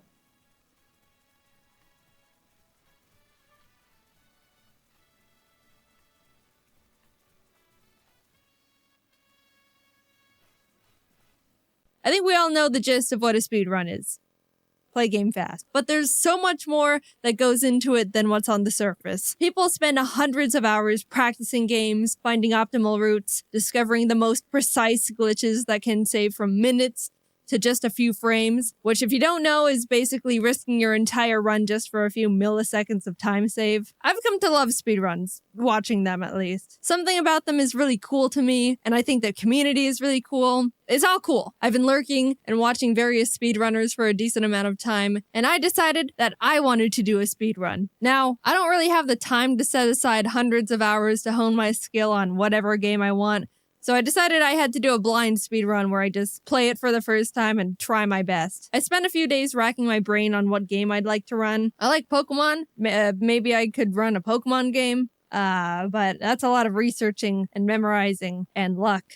I could try a Mario game. It's a popular category, but I don't know if it's for me. Then it hit me. The perfect game. Of course. Why hadn't I thought of it sooner? I ran to speedrun.com to check if anyone has run it yet. No one. None. I'm gonna be the first person in the world to speedrun Cooking Mama 2 Dinner with Friends. That I know of. Why did I choose Cooking Mama? Because, dude, Cooking Mama is awesome. If you haven't played, it's a DS game where you follow steps to make food and impress Mama. The better you do, the better score you get. Plus, I'm at an advantage when it comes to preparing food. I've seen Food Wars. I know all the techniques and secrets. If you're under 18, don't look it up. Why did I choose the second game and not the original? That's the one I bought. Duh. I used to play Cooking Mama all the time as a kid with my friend Kate. I always thought Mama's English was really funny. Great! You gave it your best effort. I still love it. We even had this system where if we kept failing at a recipe, we'd have to change chairs because that one had bad luck. Obviously. I don't have that luxury this time because I have to stay by the computer, so I'll have to come up with a better strategy. Also, extra movements lose time. I need to be efficient here. Anyway, I wanted to have some sort of challenge, so I decided to add some rules to my run. 1, I have to fully complete the main game mode Cook with Mama. 2, I have to receive a gold medal on every single recipe. That means I can't make a mistake. Ever. Can't burn a single onion, can't accidentally pour the rice into the sink, can't smack my hand while pounding mochi. If I do, the whole recipe needs to be redone. 3, that's it. Do it fast, I guess. The first recipe is pizza, and I was off to a pretty good start. Obviously, it's a speedrun, so I didn't have time to read the little description on what to do each step, but for the most part, I was able to use my massive IQ and big, strong brain to decode the objectives in split seconds. Except in the last step where I didn't know how to work the oven and failed immediately. Again, off to a great start. After deciphering how the oven worked, I was moving on quickly. Peanut butter, poke the peanuts, done. Oops. Recover, adapt, overcome. Done. Sea bream carpaccio. Exfoliate the fish, chopping, restart. Choose smaller knife, easy peasy. Corn soup. Ew. Bald the corn, boil, strain. Oh, come on! Not all the corn came out. Alright. Admittedly, I was making a lot of mistakes at the beginning. I was nervous because it was my first speedrun, and I didn't know what I had to do most of the time, and was generally panicking. But then I remembered that no Cooking Mama 2 speedruns exist yet, so that means I'm on world record pace, and that made me feel better. One mechanic I had to learn the hard way was, when it comes to the oven, choose the low heat. The first attempt, I decided to go with the medium heat to go a little bit faster. And look at this! Oh no! What was that? That was a speedrun in itself. Burn the apple pie as quick as possible. You know how there's separate categories in speedruns? Mario Odyssey has the one where you take Mario's shirt off as fast as possible called nipple percent. I want one for Cooking Mama 2 called burnt apple pie percent, where you just burn the apple pie as quickly as possible. Anyway, I redid the pie and was moving on. Bonk! Ill rice bowl. We're about an hour in at this point. I had my friends in a Discord call so they can help me take notes so I didn't have to rewatch all the footage again for the script. And they decided to look up how many recipes there actually were in the game. I didn't know because I wanted to go in completely blind. And you know what they discovered? There are a total of 80 recipes in this game. An hour in, I was on recipe 8.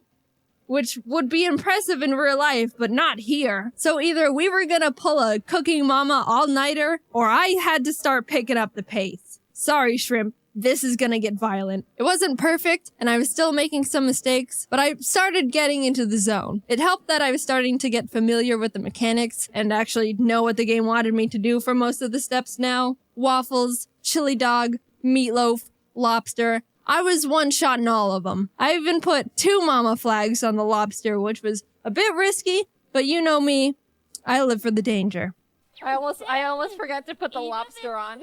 Let me pause and tell you a story of my childhood. I already mentioned my love for Cooking Mama as a kid. Even 12 years ago, I set myself the goal of getting gold in all the recipes. But one haunting memory I have of this game was my struggle against the Mama Rice Cracker. All the steps are relatively simple, but at the end you have to stamp all 18 crackers with a Mama stamp. That's what makes the Mama Rice Cracker the Mama Rice Cracker. But as a kid, my DS was old and I dropped it a few times, which messed up the calibration on my screen in a way I couldn't fix. So that meant at the very end of the recipe, it was extremely hard for me to stamp the stamp in the exact spot that Mama wanted. I spent weeks, I'm not joking, trying to get the gold on the Mama Rice Cracker. It was the last one I needed, and I couldn't do it. I just couldn't. I'm pretty sure I was eventually able to pass, but let's just say I didn't for the sake of drama. Either way, I was having PTSD. I was going through all the steps, washing the rice, putting the rice in the little hole, mochi pounding the rice scoop, and then it appeared. The screen that caused the most pain a video game could to a 10-year-old. I was slowly making my way down the line. Everything was going well. Then all of a sudden, on the 10th cracker... I accidentally tapped the screen when I was lining up my pen, causing me to not brand the cracker enough. I'm not one to believe in spiritualism or star signs or Destiny's Child, whatever that stuff is. But that moment in particular made me question if it was all real and my only fate is to eternally fail the last step of the Mama Rice Cracker recipe until I inevitably die an unaccomplished old man that makes ugly rice crackers. I did it right the next time, but that would have been unfortunate, right? With the Mama Rice Cracker conquered, now nothing was in my way, and I was making my way through the rest of the recipes. At the 2-hour, 37-minute mark, 27 recipes in, Ari got out of his cage and was running around the room, so I had to spend precious time getting him back under control. That was a loss of 2 minutes right there. Then I missliced the raviolis, so I'm blaming all of that misfortune on Ari. I actually struggled a lot on the ravioli recipe. The pasta is really hard to cut because you have to time the slice with the line, but since I was so focused on when to cut, a lot of the time I would deviate from the actual line to cut from and mess up. Then when I was able to get past that stage, for some reason the mic had trouble hearing me blow, so even though I was doing what I was supposed to, I'd fail anyway. Do you hear it? Overall, I had to redo the ravioli recipe 6 times, and I spent 11 minutes on it. Not great. Thanks, Ari. But after that, I was able to one-shot both the cake and the spring rolls. And can we talk about how the ice cream recipe literally just makes you scoop out store-bought ice cream and put sprinkles on it? That's been my favorite recipe so far. Skipping forward a bit, let's talk about the mango pudding. This was ravioli part 2. The first step I had trouble with was memorizing the order of the ingredients. It was a 6-part Simon Says memory game, and my big smooth brain can only handle one number at a time before the concept of object permanence leaves my body. I inevitably got a lucky pattern that was easy to remember, and after a few more steps, in the end, I had to draw a line at a specific speed that would remove the pudding cleanly. Too slow and it wouldn't come out. Too fast and it just...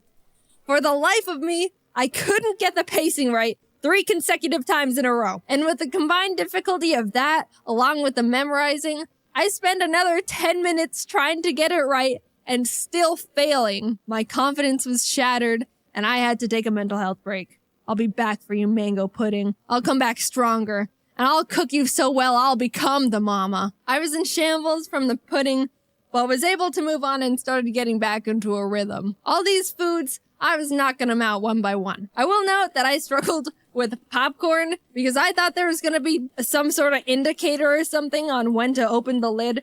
So I just sat there until I realized I burnt it all. Oh, wait. So I was like, oh, okay, I'll open it when I hear the popping sounds. And then I opened it with like 5 popcorns.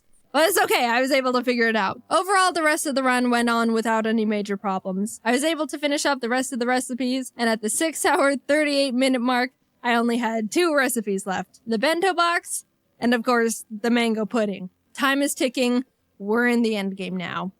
Also, my Discord friends were ready to never talk to me again. I thought I could just get the bento box over with quickly because it's like, you just put food in box, right? Well, actually, I didn't realize I had to include food from all the categories Mama gave me or something. So I failed it like 3 times and was on the brink of insanity trying to figure out what Mama wanted from me. The food is in the box, Mama. What's what a bento box is? Food in box. What else do you need? Blood? A blood sacrifice? It didn't say anywhere in the instructions that I should have put more variety in there. Not that I was reading the instructions anyway. I still, right now, don't know what Mama wanted, but at least I finally got the gold after 4 minutes. That meant I only had 1 last recipe. 79 were completed. The mango pudding was the only thing standing between me and the first Cooking Mama 2 Dinner with Friends world record. I clicked it nervously, but I climbed my mountain. I trained with Mama, and I've come back a new chef.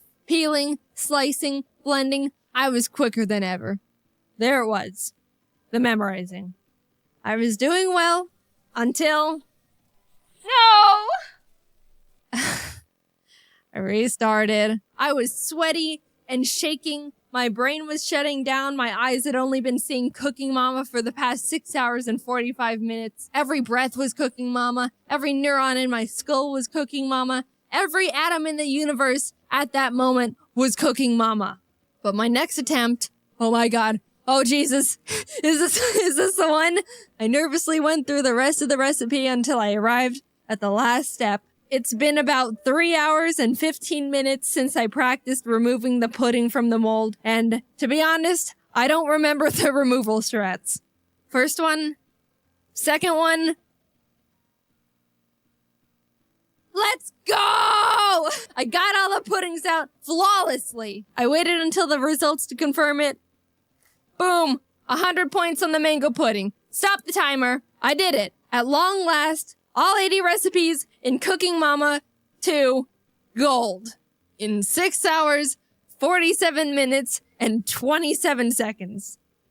There might be some room for improvement there. Overall, I had a really fun time with the speedrun. It's not even close to a good run, and the time can easily be halved, but I still pride myself in knowing I was the first one to complete and document the Cooking Mama 2 all gold %, and also burnt apple pie %. If there's any speedrunners out there wanting to try and take my crown, I'll share some speed strats I thought of during the run. If you complete the steps too quickly, you get a bonus, and at the end of the recipe, if you get 5 bonuses, you receive a gift that you can't reject or skip, which loses a lot of time. You're smothering me, Mama. So if you can get no bonuses within the entire game, you'd be saving a lot of time. Another tip is, if you're gonna mess up the recipe, don't mess up the last step. Because if you do, you have to wait through Mama giving you your score and clapping for you and being like, yeah, it's almost perfect. And the whole time you're like, yes, Mama, I know it's not perfect. I dropped an egg. And then she gives you like 3 presents in a row because you got too many bonuses.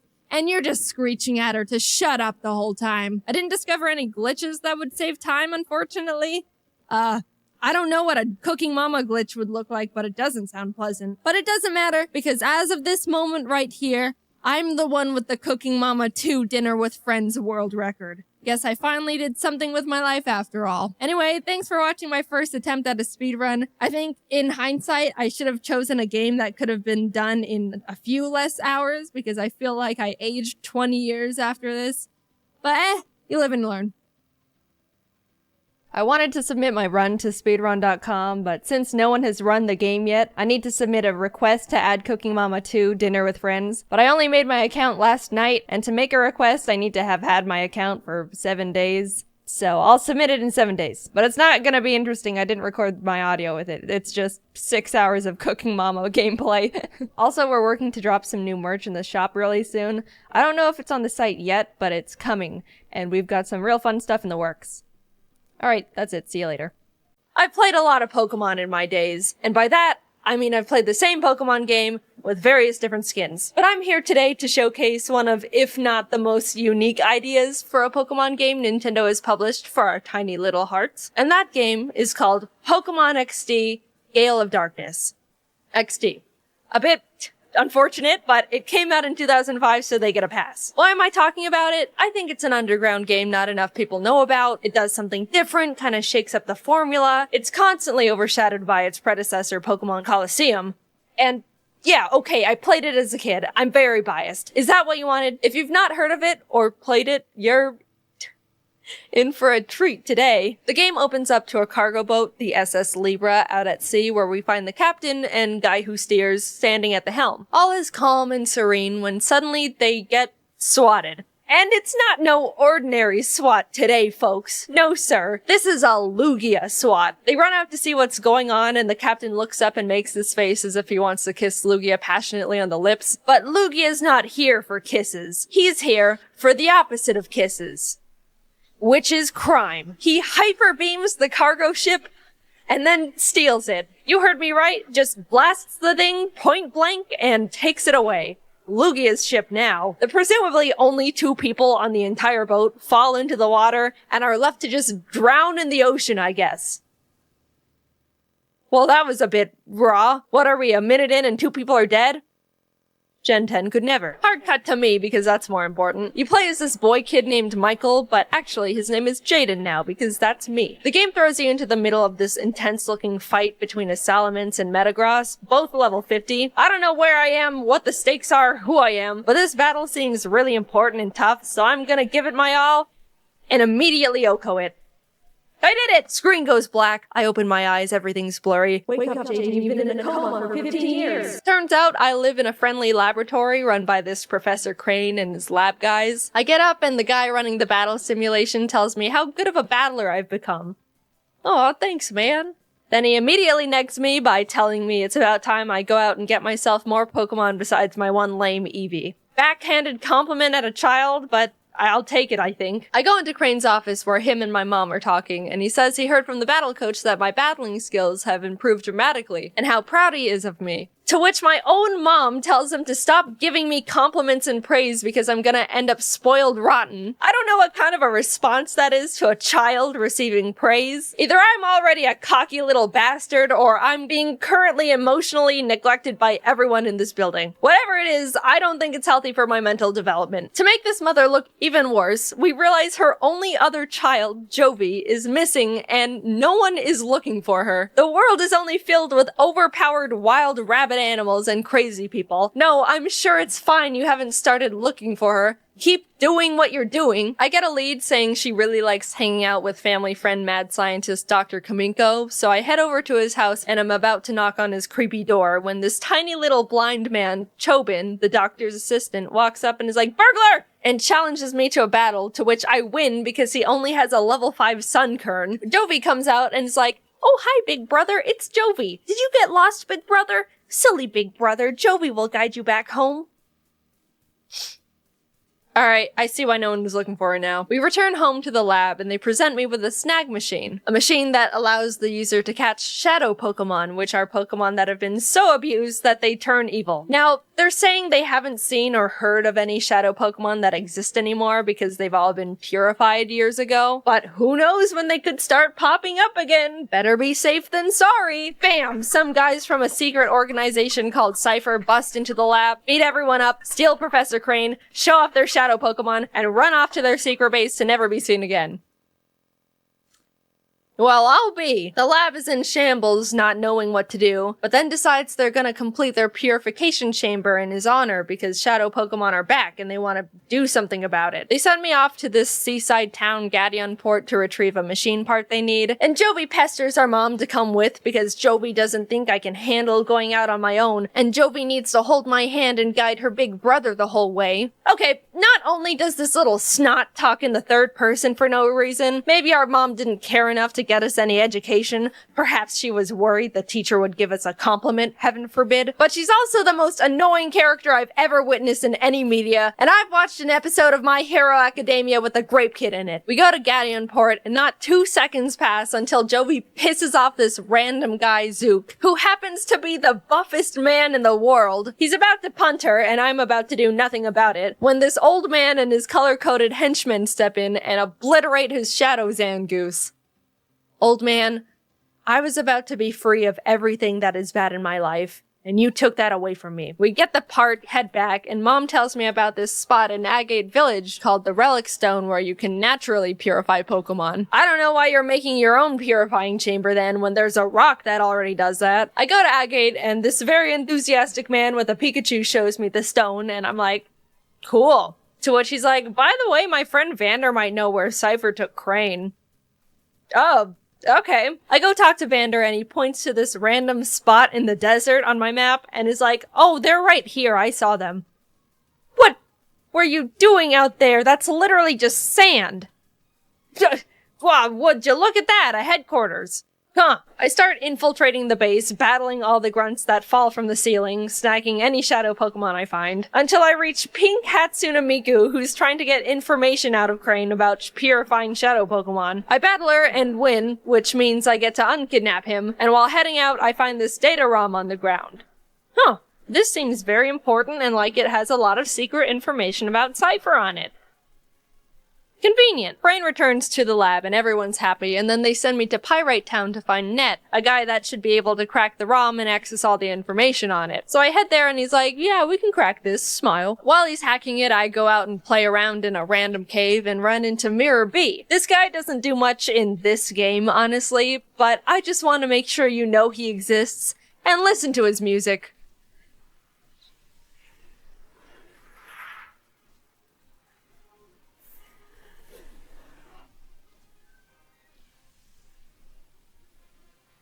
I go check on Ned again, and Cypher's busted, beat everyone up, and kidnapped another person. Have you guys min-maxed how to kidnap people or something? You're 2 for 2 at this point, and are scarily efficient at it. They tried a hostage situation the data ROM back, and even though I beat up this big man and take all his shadow Pokemon, Ned still wusses out and gives the ROM back. He thought he was being 2 steps ahead because he saved all the information on his server already, but Cypher just logs on and deletes everything anyway. Net says the only thing he remembers from the ROM was that Cypher was behind the disappearance of the SS Libra, and they're about to attack this city nearby called Fennec, and someone needs to go warn them. I guess I'm just Mr. Scooter across the desert and save everyone today, aren't I? I head to Fennec to warn the mayor about the attack, and as soon as I arrive, this lady hits me with a confetti cannon, congratulates me on being the 1,000,000th visitor to the city, and shoos me away to celebrate at Real Gam Tower. I try to get around her because this is important, but she's determined to gatekeep me no matter what I do. So I just go there and realize she literally sent a child to illegally gamble his life away. Wow! No one in this region likes children, do they? After not being able to figure out how to play bingo, I head back, sneak into the mayor's house, distract his house sitter with music, and find out the mayor was trying to write a note to Justy, the city's gym leader, warning him about the Cypher attack. I don't know why the mayor was trying to ask this random gym guy to help, but he was kidnapped halfway through writing it, so I guess it doesn't matter. Cypher realizes I now know what's up, and everyone in town reveals themselves to be disguised Cypher grunts. Oh my god, they kidnapped the entire town. I don't care what kind of organization you're from. If you can successfully kidnap a village, you've earned my respect. I beat up Cypher, rescue their shadow Pokemon, and free literally everyone in the town who is locked in the city basement. Justy says he saw something suspicious going on in the desert and points to another random sand spot on my map I should go investigate. Honestly, how are all these people just stumbling onto these shenanigans in the middle of the desert? And why are they able to give the latitude longitude of these locations after finding them? This has got to be like tens of miles out from any sort of civilization. This is where people run out of gas in their car and then shrivel up and die before anyone can find them. Why were you here? Wow. Yep, that's the cargo ship. How did you find this? Alright, what is so enthralling about this desert that crime and vigilante justice is constantly going on in every square inch of this place? Cypher's running around on the ship, and after I take their shadow Pokemon and chase them out, this group of strangers calling themselves Team Snag'em walks up and roofies me. I wake up, realize they stole my snag machine. This random old man who just started living in the wrecked boat said he saw them head off in that direction and points to the middle of nowhere on my map again. You people are beyond me. I show up and wow, another headquarters for crime. I make my way to their head honcho, Gonzap, who's trying to put on my snag machine, but he's too big and muscular and adult, and since I am a child, it does not fit on his giant muscle arm. He pretty much gives up, asks if I want to join Team Snag'em. I say yes, but he fights me anyway. And after I beat him, he's like, actually, you can have your arm thing back. We're not enemies. Awesome. So why am I here? You drugged me, stole my stuff, and then just called friendship and gave it back. I find Cypher's Shadow Pokemon Factory and walk up to the actual biggest men I've ever seen in the world. How naive I was to think Zook was big. Foolish me. Anyway, they're about to beat me TF up when Gonzap shows up, expresses his devotion to our newly blossoming friendship, and roofies them for me. Thanks, man. You're really consistent at that. I go inside and climb to the roof where their power generator is. There's a tiny little piece of paper there that says, use system lever to adjust voltage. Do not raise voltage too high. Crank! A guy comes out and starts yelling at me with his Pokemon when the tiny old man who accidentally ruined my life in Gadianport comes on screen and is like, I'm evil and creating a Pokemon that's unpurifiable! Come get me! This is my IP address! I need to cross the ocean to get to him because he's basically on evil Hawaii, so I take this Robo-Kyogre from Kaminko, speedboat my way there, and you guessed it, fight everyone in the building/volcano until I get to the big little man. After fighting an entire country's worth of people, I find him, his name's Greevil, by the way, and he's like, I'm surprised you made it this far. Ha ha ha ha. Well, I'm busy, don't bother me. And blocks me with a giant pane of glass. Honestly, out of all the fictional villains I've seen, this is surprisingly decently reasonable. But I'm not gonna just sit here and stare at him behind the glass like a goldfish at PetSmart, so I just walk around and use the side door, which really sets him off. I mean, dude, either lock the door or don't have it. This is just what doors do. Greevil's like, you blew up our Shadow Pokemon Factory, you got past my glass. That's it. I'm summoning Shadow Lugia, the first Pokemon to ever be unpurifiable. Come forth and obliterate this small boy. To which I just Master Ball it.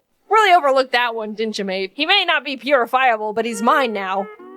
Huge L. Greevil gets so beyond pissed that he decides to open his creepy eyes and fight me himself. And I was surprised to realize not only does he have a team of all Shadow Pokemon, but he somehow nabbed Articuno, Zapdos, and Moltres. I'll be honest, it was a really hard fight because Shadow Pokemon are super effective against all non-Shadow Pokemon. I don't know how it took me this long to tell you that, but that's how it works. So instead of trying to catch them all like I've been doing this whole time, I really just beat them up and they ran away. So I win! Cypher has officially lost everything, and it's all because of me, the little boy. Blue henchman runs up to Greevil and is like, Sir, I have a plan. Let's blow up the island with the kid on it. Which is like, oh my god. And then red henchman is like, okay, that's a bit too far, man. Dad, let's go home. Yeah, they pulled the I'm your father/son twist on us, but it has very little effect on me because I do not care about these people. Anyway, they decide to not blow up the island with me on it and stop being evil, I think. I'm like 60% sure. And then happy ending, I just go home. So what do you think? For some reason, I really liked the game as a kid. I never actually beat it because I didn't know how to get past the gatekeeping woman in Fennec. Glad I figured it out this time. I also wanted to mention how lively the animations are in this game. Sure, some of the Pokemon look god-awful. They gave Houndour human knees that bend forward, but they're all just so expressive and show so much care and personality. It may be pretty sad the current games don't show this much passion, but I guess that's just what makes these games more cherishable. Anyway, the game was fun and weird. I liked it. See ya. Hey, it's been a while. Anyway, this game also is like all double battles, and I thought that was really interesting. I'd like that to happen again in a new game. Nothing else really to say. Can't believe the queen's dead. Raise your hand if you've ever sacrificed physical, mental, and or emotional health to overwork yourself into an extremely depressive state of mind that takes days to recover from in hopes to be happy with a result, knowing it's probably not gonna be worth it in the end.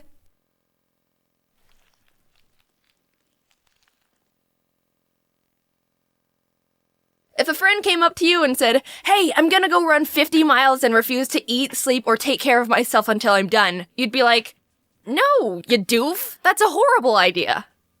You need sunscreen first." Overworking yourself has such a confusing interpretation right now. Everyone knows it's not good, but at the same time, it's also glorified. The best examples are in school or work environments. Dude, I had 6 hours of homework last night and didn't get to bed until 4 a.m. You think that's bad? The other week, I had 3 tests to study for, so I pulled an all-nighter and only drank coffee for 2 days straight. I have not slept for a week. My blood flows with Red Bull and Xanax. When someone's driven to work exceptionally hard, obviously that's really admirable. But when they start forfeiting self-care in place of hard work, that's when you start crossing into the realm of pain and uncontrollable suffering. Yeah, but enduring the pain and pushing forward is super strong. No. Admiring something that's stupid and unhealthy isn't commendable. Instead of encouraging it, tell your brain, "Hey, no, bad. Not on the carpet." Your emotions start to chop and change more, your mental health starts to deteriorate, you snap more at things that aren't big deals, everything feels like you're playing sudden death mode in Smash Bros. Honey, I brought you some lemonade. Everyone is going to experience burning themselves out in some sort of way. That's part of life. If you don't, you're either perfect or the devil.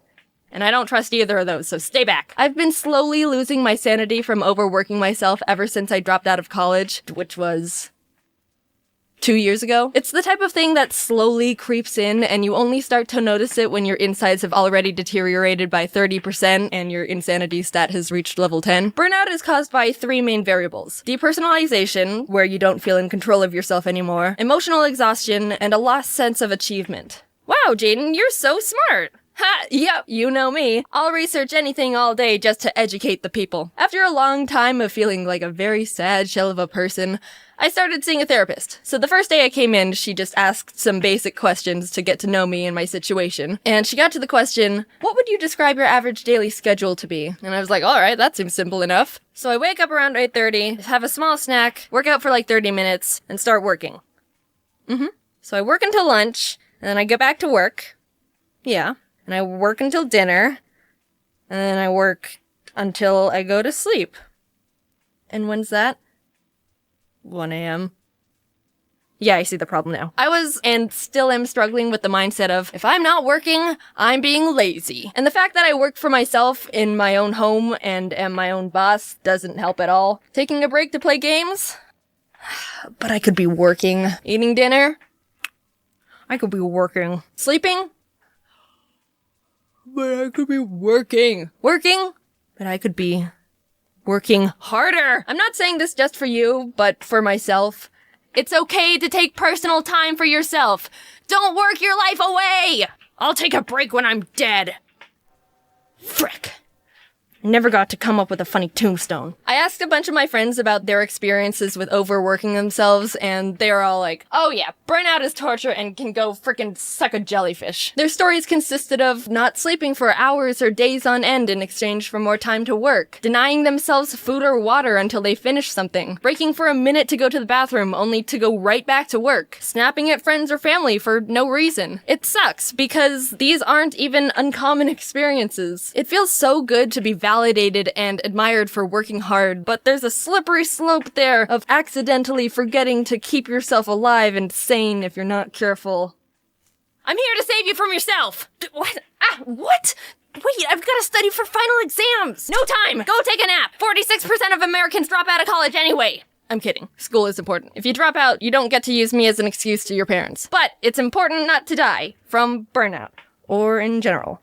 Don't ever die. I also asked my friends if overworking themselves negatively impacted their relationship with the end product, and there were 2 different interpretations. Some of them said, "Holy frick, Yes, I hate that thing now. Stressing and pushing themselves too much made them sloppy and make awful mistakes. They cut more corners and agreed the final product suffered because of the pressure they put on themselves. Another friend, with better hair, described it as being a sick, twisted reward for unhealthy behavior. Of course, they were able to finish the project, which they wanted, but the steps they took to complete it led to painful burnout and definitely was more emotionally damaging than if workflow was more evenly distributed. My scientific conclusion? You suffer either way. Here, have some tips to not be emotionally damaged for a week after overworking yourself. Don't do too much of the same thing without any sort of change whatsoever. You're not a mindless work zombie in a hamster ball. Doing the same thing over and over and over and over and over and over and over is a formula for absolute misery. Atrox, who helps with animating the videos, had a good analogy, so I'm gonna steal it. So say you like chocolate.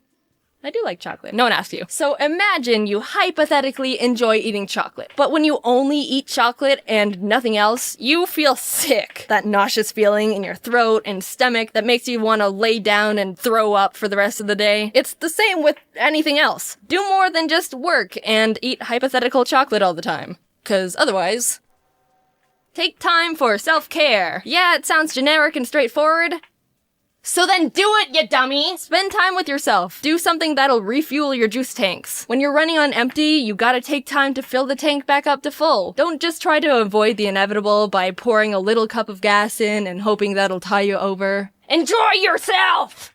I'm not yelling at you. I'm yelling at me, because I still have a really hard time with that one. Take a shower. You've probably been working for 5 days straight. Take a break from social media. Sounds cliche, but it works. Spend time with friends.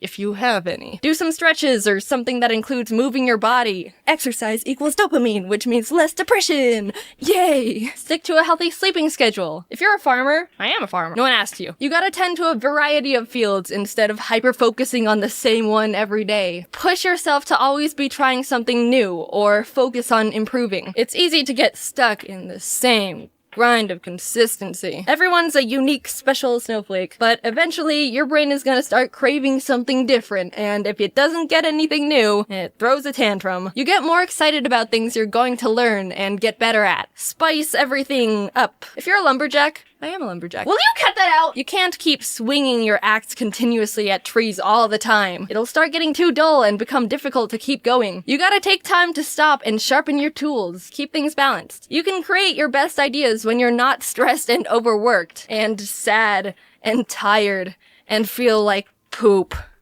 Wait, I thought you were a farmer. No one asked. Hey ho, it's me again. Hope you liked the video, and as a pact to myself, I promise to not pull any all-nighters while making it. I'm not sure about any of the other members of the team. If they did, they're fired. Anyway, big update. I moved to LA. I always thought I would live in Arizona my whole life and die of a heat stroke, but so many opportunities opened up to me in LA, and I've got so many great friends there, and I'm so freaking excited. Moving was a pain, and that's what I've really been busy with, but I'm mostly settled now. LA still intimidates me because the people here can be a lot, but I'm doing my best. I'm excited about the future, I'm excited about the videos, I'm excited about some projects in the works. Also, school is starting up again.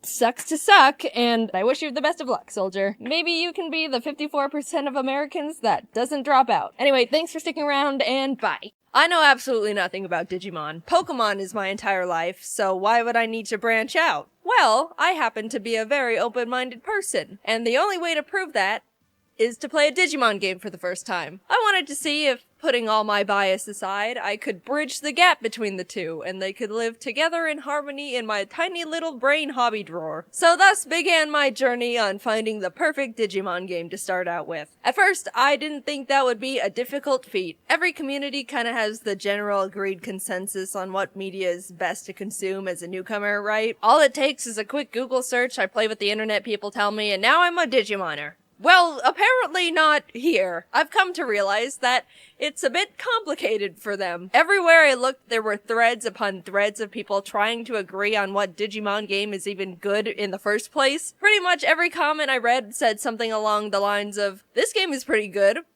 yeah, except for these things," or "This game is great, if you can look past these extremely annoying mechanics." Every time I thought I had a lead on a game, I would look further into it, and realized a lot of people actually had a lot of complaining to do. And it wasn't even angry complaining, it seemed like I've walked in on a fandom that has just been hurt over and over, and they're really trying to hang on to something and believe in the good of the franchise, but they've just been put through a lot.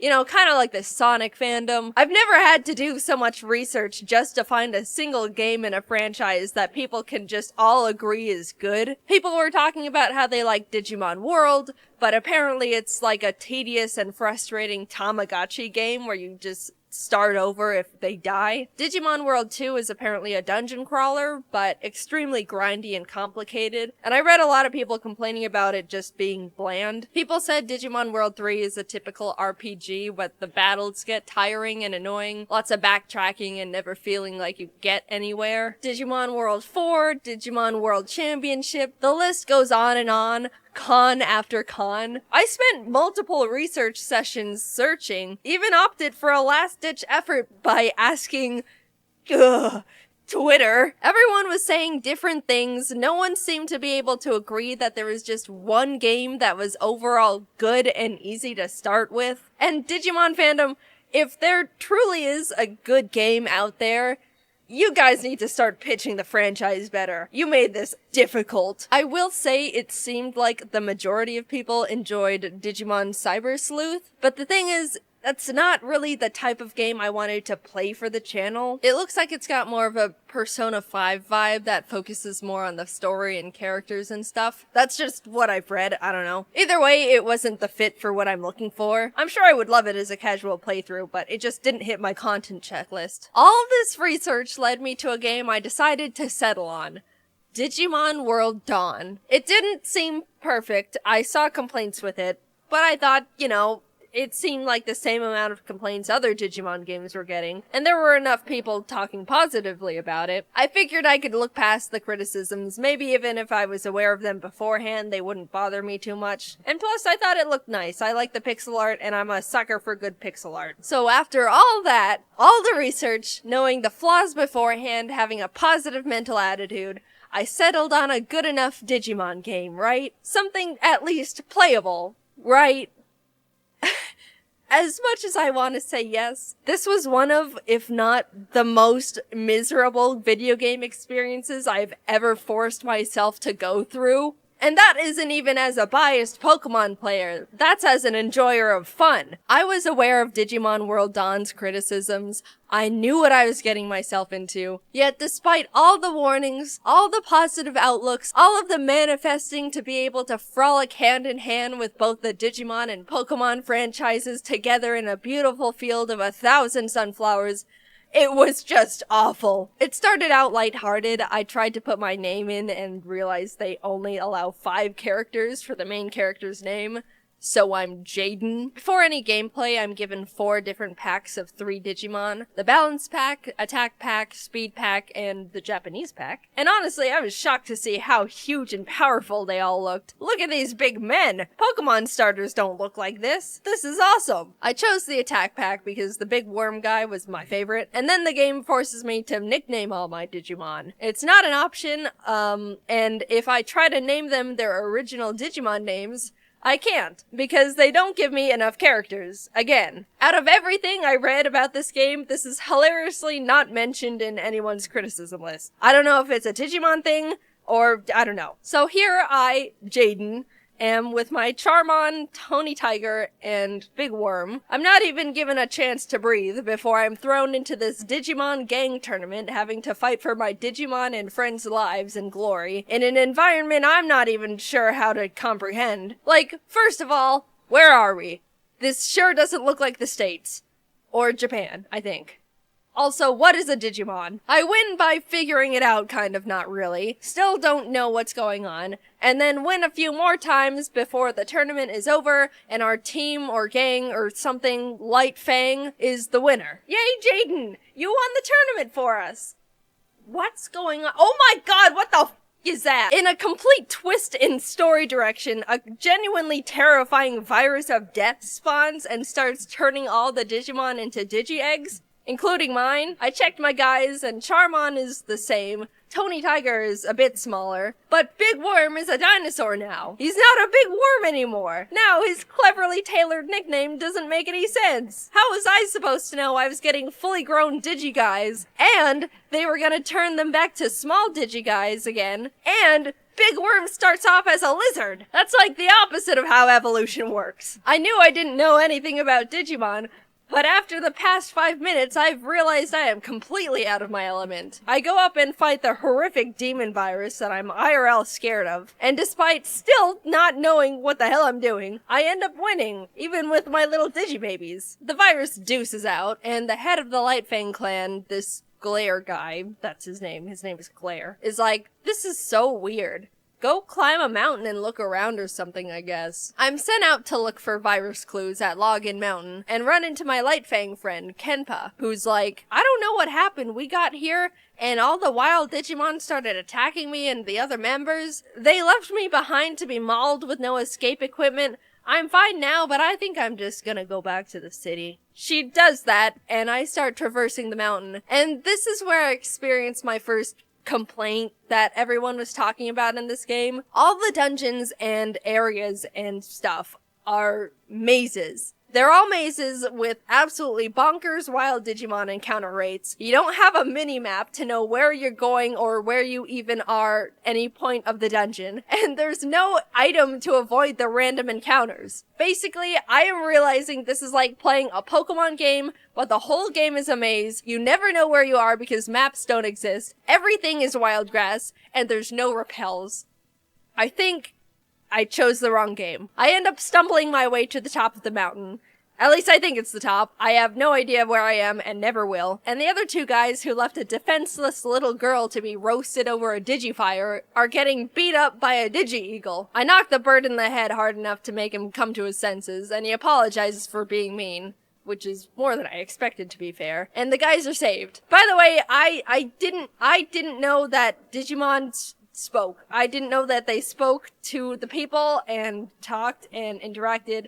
It's weird to me, and I never quite got over it. We return to the city and everyone's like, great job, Jaiden, and then suddenly I'm left alone with absolutely no idea what to do or how to continue progressing. I'm trying to figure out if I have to, like, talk to someone or walk into the right room and someone's like, Jaiden, we're all being traumatically and irreversibly turned into Digi-Eggs over here, or something, I don't know. And I do want to make sure you guys know that even the main hub is a maze. The amount of time I spent trying to figure out where I even am in the supposed safe space of the city overworld was pure comedy and frustration. Why is everything in this game perfectly designed to try and make me never open my DS ever again? I am just wandering around, walking in what I am 60% sure is a circle, left in the dark on what actions I need to take to keep playing a game I no longer want to play. I look it up and figure out that if I want to progress the story,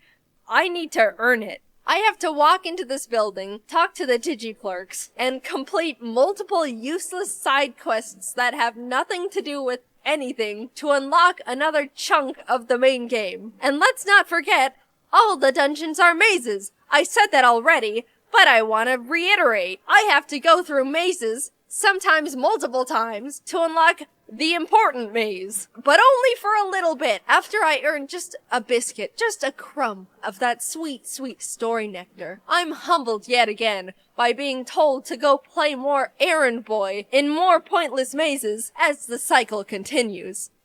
Surely this game is not serious. Surely this game didn't get an overall average to decent rating on multiple game review sites. Surely the people who said this game was pretty good, all things considered, were secret enemies hoping to pull innocent victims into their dark, dark digiweb, looking to either break the weak or torture the strong. What is going on? Am I the only one who thinks this game was meant to be given to hostages to torture information out of them? I'm 3 hours in and I'm straight up ready to spill my mother's maiden name. And I still don't even know how to play the thing or what a Digimon is, because no, I do not want to read a Bible's worth of tutorials. I'm gonna do it. I'm gonna be the first person to use a Nintendo DS to kill a man. Let me cut this whole show short and just tell you the entire non-fluff plot of the game. Evil Fountain of Youth of Death virus turns all the Digimon into Digi-Eggs. Lightfang Clan thinks Nightcrow Clan is behind it because their chief is acting strange. Nightcrow Clan thinks Lightfang Clan is behind it because their chief is acting strange. The two realize neither of them are behind it because they've been mind-controlled to act strange. They find out there's an evil Digimon virus thing behind it all. Jaiden beats it up. It fades away, and credits roll immediately. Bruh. How long did it take me to experience that story? 15 in-game hours. And I was cheating! I was using speed up, and EXP codes, and guides, and ibuprofen. That time could have easily tripled if I was being a good little squeaky clean angel playing the game in its purest, most intended form. But if I did that, I would have thrown myself into the ocean. And even using all the resources I could find, it still was not a fun experience. Here's a clip of me trying to read a guide after my 5th time of being completely lost in a maze dungeon. If you've unlocked the Macro Sea, go there and head south, then go up and right to head to the south path leading to another screen, then go left after another screen, then go to the big bridge looking thing on the left. If you don't have the key, head south. Oh my god. I didn't understand any of that. I'm freaking out, dude. Not only was I subjected to maze after maze after maze, wild encounter after wild encounter, but throughout all of that, the game still expected me to do a cement mixer amount of grinding. No way, Jose! Do you know how many layers deep this agony cake is already? You want more? Sir, I am but a husk. As you can see, there's not a molecule of serotonin, dopamine, or endorphins in this lifeless body. There is nothing left for you to take. You have created a human raisin. I'm really sorry, Digimon fans. I really have nothing against Digimon as a whole. In fact, I absolutely loved a lot of the Digimon designs. When it comes to monsters and creatures, I have to admit, I am an edgy bitch. So I absorbed those guys like they were a little puddle of muddy water in a scorching barren desert. Because metaphorically speaking, that's what they really were to me. Look at all these fellas! I'm surrounded by everything I could ever want in a monster. Pokemon could never. Maybe Aggron. I even got Big Worm back. He's my friend forever. Despite all my efforts, I chose the wrong Digimon game. I really did try. I'm sorry I didn't play Cyber Sleuth. I didn't know the other option was 1,000 punches to the skull. Regardless of the pain this game has inflicted on me, I can, against all odds, say I am coming out of this experience a bit of a Digimon enjoyer. Maybe I still don't know a single thing about any of it, but I have some favorite guys. I think they're cool. This evil game somehow didn't tarnish my view on Digimon as a franchise. I am damaged, but I forgive. One day I will play Cyber Sleuth and hopefully be able to commit to being a fully fledged Digimon fan. That's how I think it works. Until then, Digimoners, I'm worried about you. Please seek therapy. Hello, thank you for watching another video. If you're still here, I would like to announce secretly that I have an announcement, and it's gonna be announced in a couple days, so stay tuned. Alright, cool. Thanks. Hello everyone! So today we have a very, very special video. We just hit freaking 100,000 subscribers. What? And obviously we have to do something special. So I was digging through my closet a couple weeks ago and I stumbled upon some extremely old, very cringe-worthy drawings from when I was like tiny Jaiden to slightly teenager Jaiden. So I thought that maybe we could go through them and laugh at how horrible I was. And also Kate's here. Hello! So let's get through this. So obviously here, I was writing my mom wrote like the age of most of these. Oh, I was 7 when I drew this. But the bird though, that's pretty good. Yeah, the bird. Superman stance. And like and then my snake eyes. And this fashion sense right here. Half blue, half pink. I was like obsessed with stickers when I was little, so Remember like, you were. I would just have whatever stickers I could find and then just draw around them. We have the sun here, and they're all helping pull all my dogs on this leash that's defying gravity, and so are the clouds, and they have very inspirational quotes. Do it! Just do it! I was 7 here too. Oh, I remember you had a stuffed animal. And Yeah, then you I had was- this house. I was stuffed animal. obsessed with stuffed animals. And I drew, I was inspired by my animals. So I always drew. I don't know. What's this? I have no idea. Satellite dish. It's a little dangerous. I don't know. There's like a scorpion falling down. And I don't know if he's dying or he's Scorpion Jesus walking across the water. But it's funny because I remember drawing most of these when I was little, so it's like nostalgia fest everywhere. Oh my god. Is this Squidward? He's is he on his hat? What the heck? Oh no, that's not a comfortable place to be sitting. So we have this beautiful masterpiece of SpongeBob and Mr. Krabs over here. And the whole scenery and Squidward's situation. Another SpongeBob. This one's a little bit more action-packed. Oh my god, Sandy looks like a dinosaur. Sandy the dinosaur. Sandy. What? Water Sandy. out for clouds? Sandy, water out for clouds. Sandy, watch out for clouds. Oh. And then Sandy is With up an E. here. How old? How old? Oh, on the back it said Happy Halloween. Sorry if it's not in the camera view. We're just, yeah. So I was 7 back here too. Obviously a child artist prodigy. Oh, that cat. This one's from you, Kate. Oh Look. my gosh. She wrote her name so tiny on That's the. really small. Look how beautiful. Our hands and our arms are just greatly placed. Beautiful cat growing from the ground. What in the world is that? It's like a ghost sheepdog. Was this a big mouse? I have no idea. I like the clouds, the expression on the clouds. Oh! Oh! I remember when I was really little, I had an obsession with making books, and Scruffy was my old dog. So this is a Scruffy pop-out book with staples on the side, the best quality. So, so now we have a accordion, that's what they call it. Pop-out book. Can you see that pop-out? That is phenomenal. And again with the title, Scruffy Pop-Out Book, just in case you missed it. Oh, so we have Doghouse, In-house. Dog in the house. With that amazing 3D pop-out. Next page. Oh. Doing a handstand. Layer. And then I felt the need to label every single part of his body. Eye? Oh, this is showing the leg. So ear, Ear. leg, eye, leg, tail, and leg. And that is my first book that I've ever published. This is another one from Kate. Oh, look how tall the flowers are compared to us. We look like we're crazed.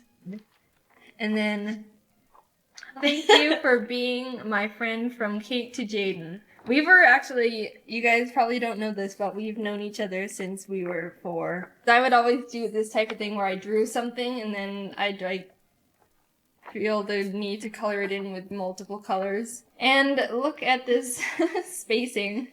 Jaiden and Kate. I don't know what this one is. I'm She's climbing going up the stairs. with her basket. That's pretty cool. To Mom, Dad, Scruffy, and Jackson. I like how I put my dog in front of my own brother. Oh, this one's not too bad. I don't know what's going on in this picture here. They're all angry about these. Very emotional clouds after this cheetah family and their little babies. Oh, he's saying, Chewy did it. And then he's like, Oh, the sun. I did it. What did they He's the do? sharp teeth. I have no idea. This is my old wish list from when I was Oh my little. God. Like whenever we had like Christmas, and we didn't just like we had 3 things to ask for. 3 wishes for the world, 3 wishes for the family, and for myself. So obviously here, I was asking for a gym mat, a SpongeBob game, which is like those really old school plug and play games, and then some drawing books. But also, in the wishes for the world, I said, never fitting. Fighting. Oh, never fighting. Everyone stays healthy. Everyone stays healthy. Everyone stays happy on Earth. Oh, that's very good, Jaiden. I was such a giving child. For family, I put everyone loves each other. Eat each other. Everyone eats each other. Everyone says, oh wow, I was really wanting everyone to stay healthy. Again with You're the Chewy obsessed stuff. with Chewy. This is like some rainbow power here. Also, I remember doing that. I'd also like put my name in the corner and then highlight it with a color. Make sure everyone knows you did it. Yeah. No one steal this original Oh, artwork. we're 8 now. I was so 8. We're getting better. I was improving. I don't think this is mine. This one's my favorite. But here's Otis and Otis. Froggy and Steve and Pecker. And this guy is saying hi. Oh dear. So it says in bold words, to mommy and dad from Jaiden. And I have a cat, a pet cat, that I can't have in real life because I'm allergic. And also, I have these wonderful double pants going on. I would like fold my drawings in the most ridiculous tiny squarish ways. So like I like deliver it to the person and be like, look here, I drew this thing, and it's like origami tiny miniature square. Oh, well, this is when we went to church. It is Christmas Eve. We are at church in mommy and daddy's room. And Scruffy's at home. Alright. So here's Scruffy, and then here's church with loudspeakers or windmills. Those are scary. And I remember like drawing these hands like this is like 3 pointers. This is again at church, but I remember like you'd have to like draw. Oh my gosh, look at this. Oh my god. Okay, so like doing a hand thing, and then my friend like reached over my hand and like dotted her marker on my paper. And I was like, no, don't do that. So I scribbled it out, and then she kept doing it, and then I kept scribbling it out. Oh my god. This is from Kate. That's a scary bunny. Oh my gosh. I actually still have this stuffed animal. Let me go get it. There he is. You can see the attention to detail that I had in here. And then again with the bird who's just flying without having to I fly. think that one's better. Good job. Oh, there he is again. Oh, here he is again, yeah. And then it looks like we're on top of Graves. gravestones Oh my god. with my Yay, very long legs. somebody died. Who's that? Here's Jax. He doesn't get to stand on a grave. He gets to stand on the grass. Here's another one. And I drew the sun underneath the sky. The Another bird. What if this is how I drew myself, like, on this channel? Hello, everyone! That was good. Oh god. When I was 10 here. Yeah. 2007. Okay, so, excuse me while I cringe a bit. I also like making my own little characters. Oh, I did too. I remember that. Yeah, so this was Saturn the Bat, and he had 2 different colored wings, which made him very special. Oh my gosh, I remember these characters. I remember looking at them and being like, oh my god, that's so good. This was Steve. This was like, I made like 10 tiny books out of him. And this is probably one of the first characters that I ever made. This is a stick man called Iggy, and I would like play around with making expressions with just eyes. And then here are my characters. The 3 that you just saw, and then 2 others. And then here they all are dancing.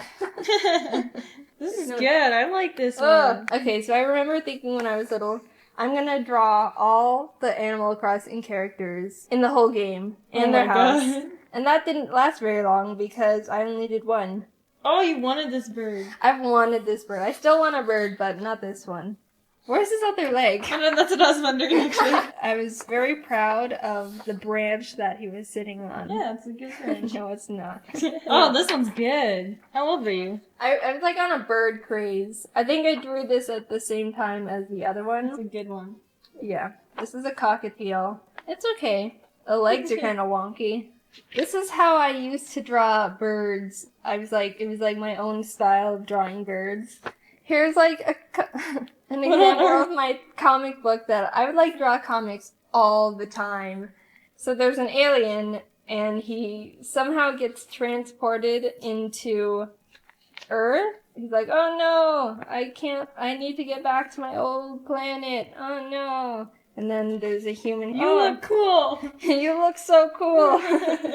And he's like, no. And then so he's like, oh, I need to go back to my old planet. And then the human is like tagging along. And he's like, no, you can't come with me. And then apparently she does anyway. And he has to let her, I guess. And something bad happens and he kicks a tree. And then he finds the portal and he goes back home. To his computer, good. Yay. Good ending. Most of society. And let me also point out that I had 2 other ones like this. Oh my god. And they were exactly the same story. Really? Just with different characters. Oh my gosh. I remember doing this in an art class. I drew mice all the time.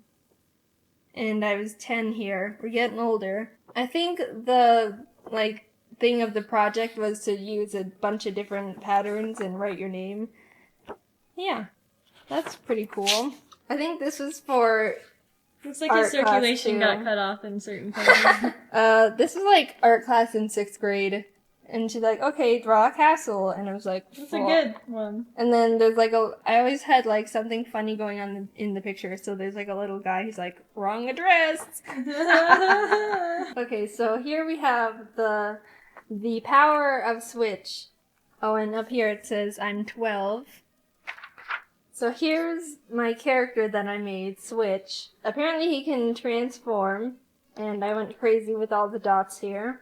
So here's his electric version, and here's his water transformation, Flow. He's got a nice mermaid tail. Oh, that's nice. And-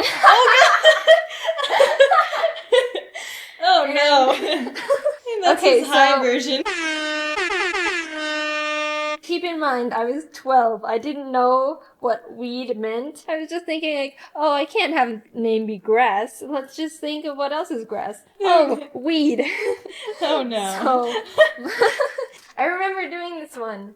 I was like, That's like really good. I'm a very patient Detail. person. Yeah, seriously. If you can't tell, I'm very patient. Yeah. Look all at these all little of that. stars are drawn by me. And then there's kind of a random dude sitting on a bench here. He looks like this is what he's seeing. He's He high he again. encountered that weed character. Yeah. Here, I was like getting a little bit more serious. So I don't know if this will pick it up, but it was like a bird. I remember finishing this. I was like, wow, I'm really proud of this. And it's like, it's okay. The wings don't really make sense, but I was 13 here. And here's another character that I was like that one. obsessed with, a bipedal wolf.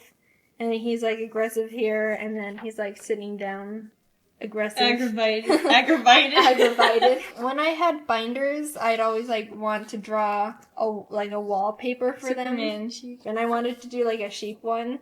So this was like in my binder. Here's a kangaroo that I never finished. A dinosaur in pajamas. A dinosaur in pajamas. And then there's like a little fangirl. Oh It's my like, God. "Eee, so lovable." And then I like the little stick arms. I had a book that was like, look how to draw. And then I would just trace everything from it. Oh. So these are all traced. There's nothing wrong with tracing because that's how I started. I traced this raccoon, but I drew the rest. I got a little fly. Yeah, there's like Go little, into it.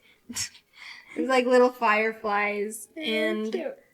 I was like, how do I draw trees? And I was like, oh. I still don't know how to draw trees. This is for a manga book. Yeah, I was like obsessed with this You were. book. It was about Yeah. this guy who recycled his bottle and then it came to life and it was like his pet. I drew like random sceneries when I was bored. And I didn't finish them. I like this one. It was like a kid who had his ice cream. Okay. And there was a disaster going on in the background.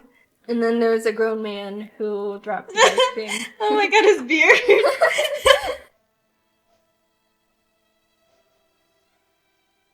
I remember, like, only knowing how to draw dogs. So that's all I would draw. And this is like a bunch of dogs all over this person who's like, puppies! I wanted to give the internet browsers a persona for some reason. So here's like Google Chrome, and she's got her Oh little my alien. gosh. And then here's Firefox. When was this? I don't know. I think it was like maybe a year or two ago. And then here's Internet Explorer. And she's like, oh no, I'm too slow. Oh, that one's cute. Yeah, here's a cat I drew, and I was like messing around with like the stripes. It kind of turned out cute. I really like that one. Yeah. Here's when Jaiden Animations was not even a thing yet. This was when I was just dreaming of starting a YouTube channel. And this was how I was going to draw myself. You can see how much it has improved over the year, but that's like, I don't know. This is like weird because this is before the channel even started. And now looking back at it, when we're at 100,000, that's so weird. This is actually the first way I was going to draw myself. Would you guys still have the same impression of me if I drew myself like this? Trying to see what I wanted Jaiden Animations to look like. And look at that. There it is, right there. That's what I used. Then I don't know what this one is. It says, go away, I'm drawing. This one's pretty good right there.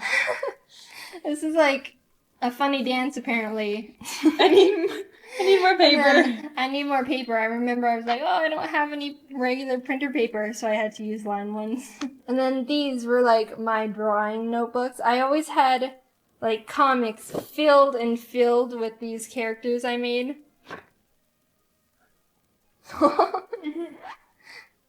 On the back here, let me also note that my brother was really into Michael Jackson.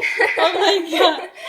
So on the back of my sketchbook, he wrote Michael, and it says music, artist, identical, cool, hi, awesome, eats good, and learns well. Wow. And J rocks. Wow, because of all those things right there. So that was going through my old drawings. Thank you guys for watching. I hope you enjoyed. I found it very cringeworthy. Thank you so much for helping us reach this huge milestone. It's really mind-blowing to think that we've come this far. So thank you for watching, and I will see you all next time. Bye! One time I was at an arcade and saw someone with an Ari bag, so I went up to them and said, "Hey, I really like your bag." She turned around, looked straight at me, and said, "Thanks, it's from Jaiden Animations." Oh, cool. And then I just walked away because I didn't know how to salvage that interaction without being weird about it. As someone who has somehow amassed a big number on YouTube website, you'd probably expect me to be recognized fairly frequently when I'm out on the town. I do definitely get recognized here and there, but given that almost all of the content I've posted is me in cartoon form, it's much less than you'd think. I don't really expect to be recognized unless I'm going somewhere that attracts people who are more online, such as conventions or Hatsune Miku concerts. Of course, I've been in plenty of IRL content on other people's channels, so it's not like no one knows what I look like, but that barrier has given a bit of cushion on how often people will notice that Jaiden Animations is in their vicinity. The majority of my fan interactions are very positive and follow this general flow. Are you Jaiden Animations? Yeah. Oh, that's so cool. I love your videos. Can I get a photo? Yeah. Alright, thanks. Bye. It's simple. It's streamlined. Everyone's happy. Of course, not every interaction goes like this. And naturally, people always want to know about the outliers. The bad interactions. The weird ones. Any freaks out there that you've met, Jaiden? I'm lucky enough to be able to say, you guys are pretty normal. There's not really any single experience that comes to mind when people ask me that. So thank you. Gold star to every single person I've met in my entire career so far. However, I do have some funny stories I've collected. Like one time, Jacob and I were sitting down at the Toadstool Cafe to film for their video about Nintendo Land when this one guy walked by and recognized Jacob. Oh my gosh, are you Alpha Red? Yeah. Oh, that's so cool. I love your videos. Can I get a photo? Yeah. You know, everything's going as per the script. At this point, I piped up and asked, would you like me to take the photo for you? And as I said that, Jacob and I both saw that the guy suddenly recognized my voice, and therefore me. Now knowing there were 2 YouTubers at that table, he started to ask if I was Jaiden, but mid-sentence realized that if he was incorrect, it would look a little tiny bit racist. You know, you can't always just assume the Asian girl with Alpha Red is Jaiden, even though 90% of the time you'd be correct. So he ended up pivoting halfway through to cover for the mistake, which ended up like this. Would you like me to take the photo for you? Oh, correct me if I'm wrong, but who are you? Of course, we knew what he meant. I say I'm Jaiden, everything is fine, we all take a photo together. But being able to see the line his brain took in real time was so funny. It's one of my and Jacob's favorite stories because he meant so well. Like, I completely understand what happened. But also asking, sorry, but who are you? To someone offering to take a photo is just... I would love to meet that guy again and just tell him how much we loved that interaction. Dude, if you're out there, I hope your Toadstool Cafe food was good. Because ours wasn't. There actually have been times, though, where people have thought they've run into me and were just wrong. I've seen tweets tagging me like, OMG, just met Jaiden Animations, as I'm currently sitting at home looking at a photo of some poor random Asian girl. When we were all on tour for Scribble Showdown a while back in Chicago, James and Emily went to go look at the bean, and James ended up getting recognized. While he was talking to the group of people, one of them saw Emily and went, oh my gosh, it's Jaiden! James immediately starts laughing his ass off trying to correct them, but somehow wasn't clear enough because when they were all taking a photo, they were like, Jaiden, get in front! Another time, when Jacob and Joe posted a video of themselves playing Mario Wonder in a GameStop, at the very end, Joe turned the camera around to the girl filming and said, are you Jaiden Animations? The bit being it was our friend Sarah Moon, who is not me, but has been called Jaiden by confused viewers in the past for really no reason. But still, hundreds of people in the comment section of the video still thought she was me anyway because Asian girl. Then, to poke fun at that situation, a while later they asked me to record them playing Mario Kart in a round 1, and in it said, huge shout out to Sarah Moon for recording this video, as the camera panned to me. And you'd think people would catch on to the joke, but so many more people were like, okay, I thought that was Jaiden in the other video, but was afraid of being racist. Not realizing they're still not getting it. Sarah and I genuinely look nothing alike, but just pointing at one of us and going, Jaiden, will convince hordes of people in comment sections without fail. It's like casting an inescapable Jaiden spell. On the opposite side of the coin, I was in San Diego for TwitchCon last year, perusing the San Diego Zoo with some friends. And honestly, to hype it up a bit, the San Diego Zoo is awesome. I legit went there 3 times during the 3-day event, which, to the math nerds out there, means I went to the zoo more times than the actual convention. Anyway, someone ended up coming up to me with an, excuse me, that I registered as I was being recognized. So I turned around, expecting the typical fan interaction. Sorry to interrupt, but are you Amaru?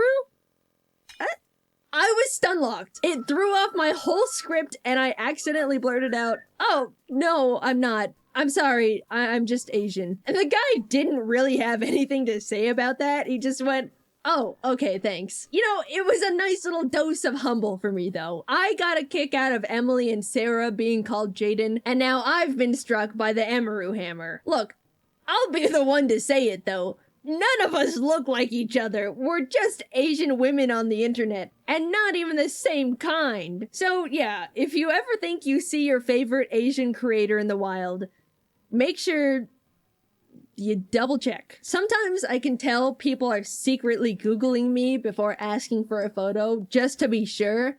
And you know, if that's what it takes, that's what it takes. I didn't mean to go off on this whole tangent about people accidentally being racist. I'm sorry, there were just a lot of instances of it. We can get back on track now. The very first time I was recognized, not in like a convention setting, was in a random Target. I was walking down an aisle chatting with my friend Kelsey when someone passed by, backtracked, and came up asking, "Are you Jaiden?" Now, this was back in 2017 when I had significantly less content showing my face, so I was completely shocked and not prepared. I was in ugly house clothes, no makeup, hair wasn't washed, literal bridge dweller, and was in the middle of my first public fan interaction. Apparently, they recognized me from my voice, which is nuts. Some people have told me I sound exactly like how I do in my videos, and others say I don't, so I have no barometer on what I actually sound like. The person was super sweet. This isn't like a crazy story or anything, but it's special in my mind because I was so embarrassed and unprepared for it, mentally and physically. This next one was when Jacob, Captain Kidd, and I were in Hawaii for Pokemon Worlds. We'd all just arrived at the event and were checking out all the fun decorations Pokemon set up. Since all of us have made a good amount of Pokemon content, a lot of Pokemon fans were recognizing us and asking to take photos. A well-intentioned mom ended up taking notice of how much attention we were getting and asked us what we did for a living for all of these people to be coming up to us. Jacob explained we were YouTubers and she lit up, saying her son watches a lot of YouTube, pointing down at the young boy hiding behind her leg. In an attempt to connect with the kid a bit, Jacob asked what YouTubers he watched.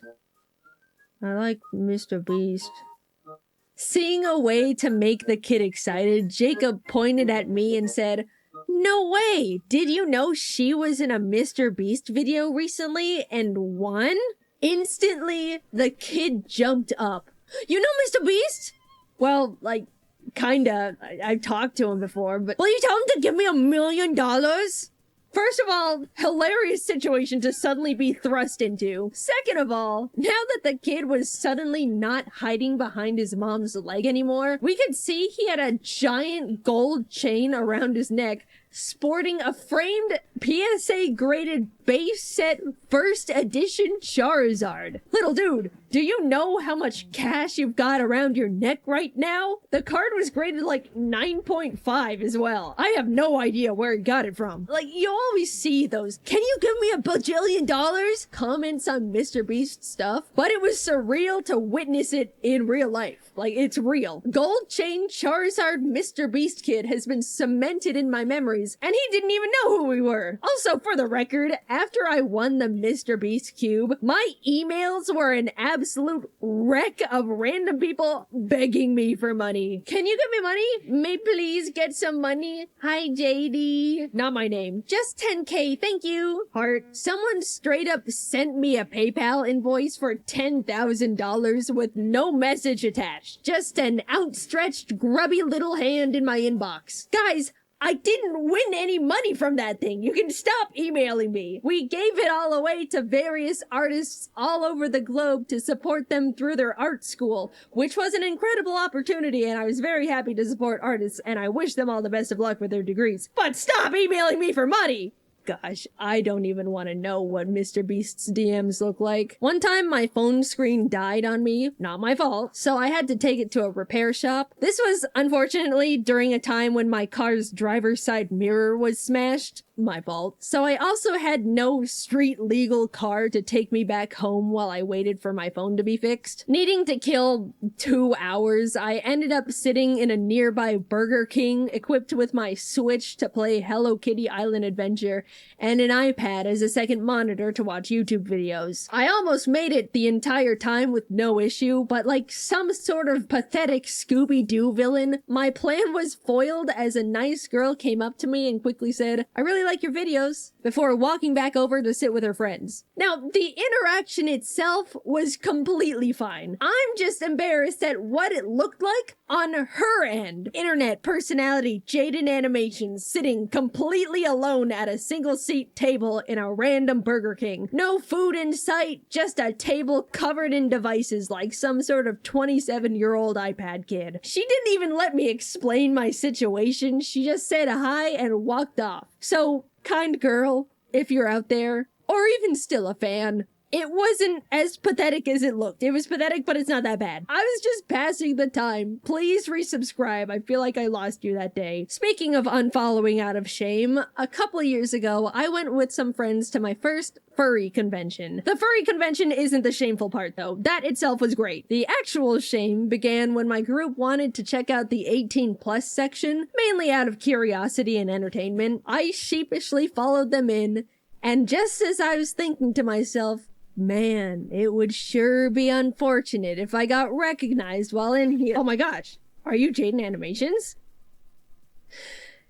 Yeah. So admittedly, there's a single photo out there of me, a fan, and a very colorful background. Quickly moving on from that one, this story is by far the most I've ever been recognized out in public in my entire life. There's probably a teeny little slight possibility I curated it myself by accident, but it was when I went to a Hatsune Miku concert in California.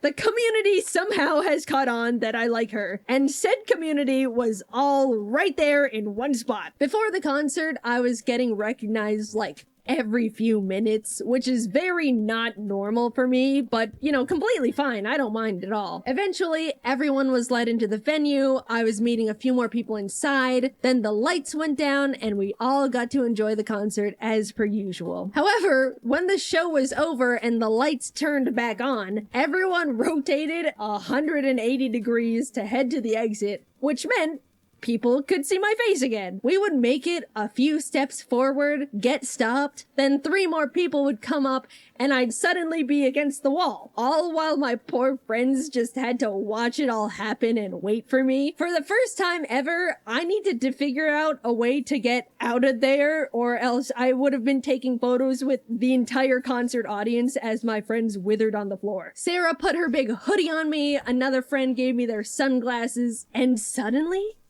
I vanished. No more Jaiden Animations. Poof. She was gone. The Clark Kent strategy actually works. Sarah and I quickly headed to the exit, squishing past unsuspecting Miku fans, and it wasn't until we made it all the way to the parking lot where we turned around and realized we were alone. I was successfully smuggled out, but the downside was the disguise was so overly effective, even our friends didn't know who I was anymore. At least now I know if I'm ever in a sticky situation, a simple hoodie and glasses is really all it takes. I will no longer be making fun of Superman's public disguise. Dude knew what he was talking about. Despite all of these stories, if you ever see me in public, please don't be afraid to come up and say hi. I'm more than happy to meet you or take a photo. Again, basically every person I've met who watches my videos was absolutely wonderful, these stories included, and I promise I won't make a video about you if you accidentally say something a little awkward.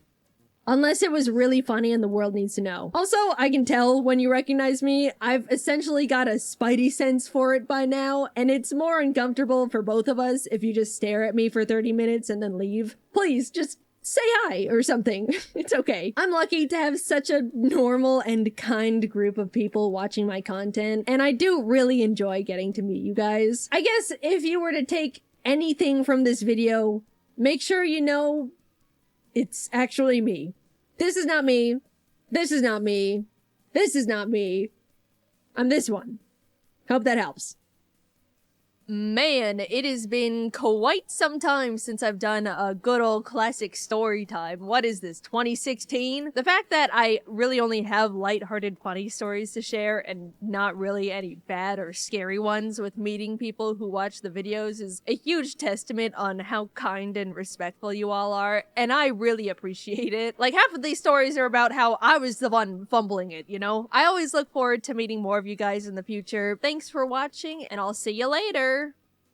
When Carl Jacobs popped up in my DMs asking if I wanted to be in Mr. Beast's upcoming video, I'll be honest, my gut reaction was fear. Mr. Beast has basically become YouTube's own mad scientist. He can snap his fingers and shape reality at this point. Despite part of me thinking I should just stay in the comfort of my own home, I felt really honored to be invited and kinda just wanted to show up, say hi, and then realistically go home within the first round of eliminations. I accepted the ominous invitation, and before I knew it, was flying to North Carolina being handed a custom uniform, all before even knowing what I actually just signed up for. I didn't even know if there was a prize for the winner at this point. Walking into the green room, I was expecting to not know anyone, but to my relief, I saw a lot of familiar faces. I even used this time to ask Matt Pat what it was like to meet Scott Cawthorn, and he told me FNAF secrets. So already this trip was more than worth it. Eventually, we were herded down a long, mysterious hallway until we saw it.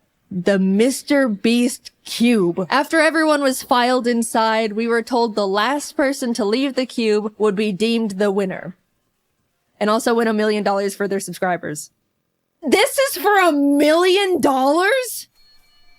The challenge began. Immediately, people started jumping in the giant pile of real money that was inside, throwing handfuls of bills in the air, laughing, mingling. To pass the time, James and I drew our cartoon characters out of dollar bills on the floor. The staff came in and ended up giving everyone their own personal vlog camera to document their POV of the challenge. And I think I genuinely was the only person who didn't record a single second of footage on that thing. I just thought, I'm not gonna use this footage because I'm not gonna make a video out of it, and they're gonna have plenty of other people's footage to use. In hindsight, maybe it would have been a good idea to record something, just in case. I don't know, maybe the Mr. Beast team would end up actually wanting to use some of my footage. Who's to say? After maybe an hour or two, Jimmy came out for the first bonus challenge. A single free throw. Miss and you're eliminated, but make it, and not only do you get to come back into the cube, you also win a Cybertruck for one of your subscribers. They had 50 people subscribers just in a room waiting for something to happen. I'll be honest, when Jimmy explained the extra credit challenge, I was like, hell no, I'm not going up to miss a free throw and leave immediately after nothing's happened yet. If my subscriber back there knew what was going on, they 100% would have understood they weren't getting called up for nothing. If I remember correctly, maybe 2 people ended up making their baskets and 3 people were eliminated. I could be wrong. I don't remember because I didn't vlog it. While chatting with friends, Ludwig walked up and asked if I wanted to do a dice bet. With nothing else to do, I agreed. And to no one's surprise, I lost. And an evil expression washed over Ludwig's face. Alright, since you lost, I want you to walk up to Kai Sanat and introduce yourself with, "Hi Kai, I'm Jaiden. So which of my videos have you seen?" Maybe I should have just missed a free throw. "Hey Kai, there's someone I want you to meet." "Hey man, I'm Jaiden. Nice to meet you. So, which of my videos have you seen?" Excuse me? Holy shit, I'm gonna kill myself. "Oh, so which of my videos have you seen?"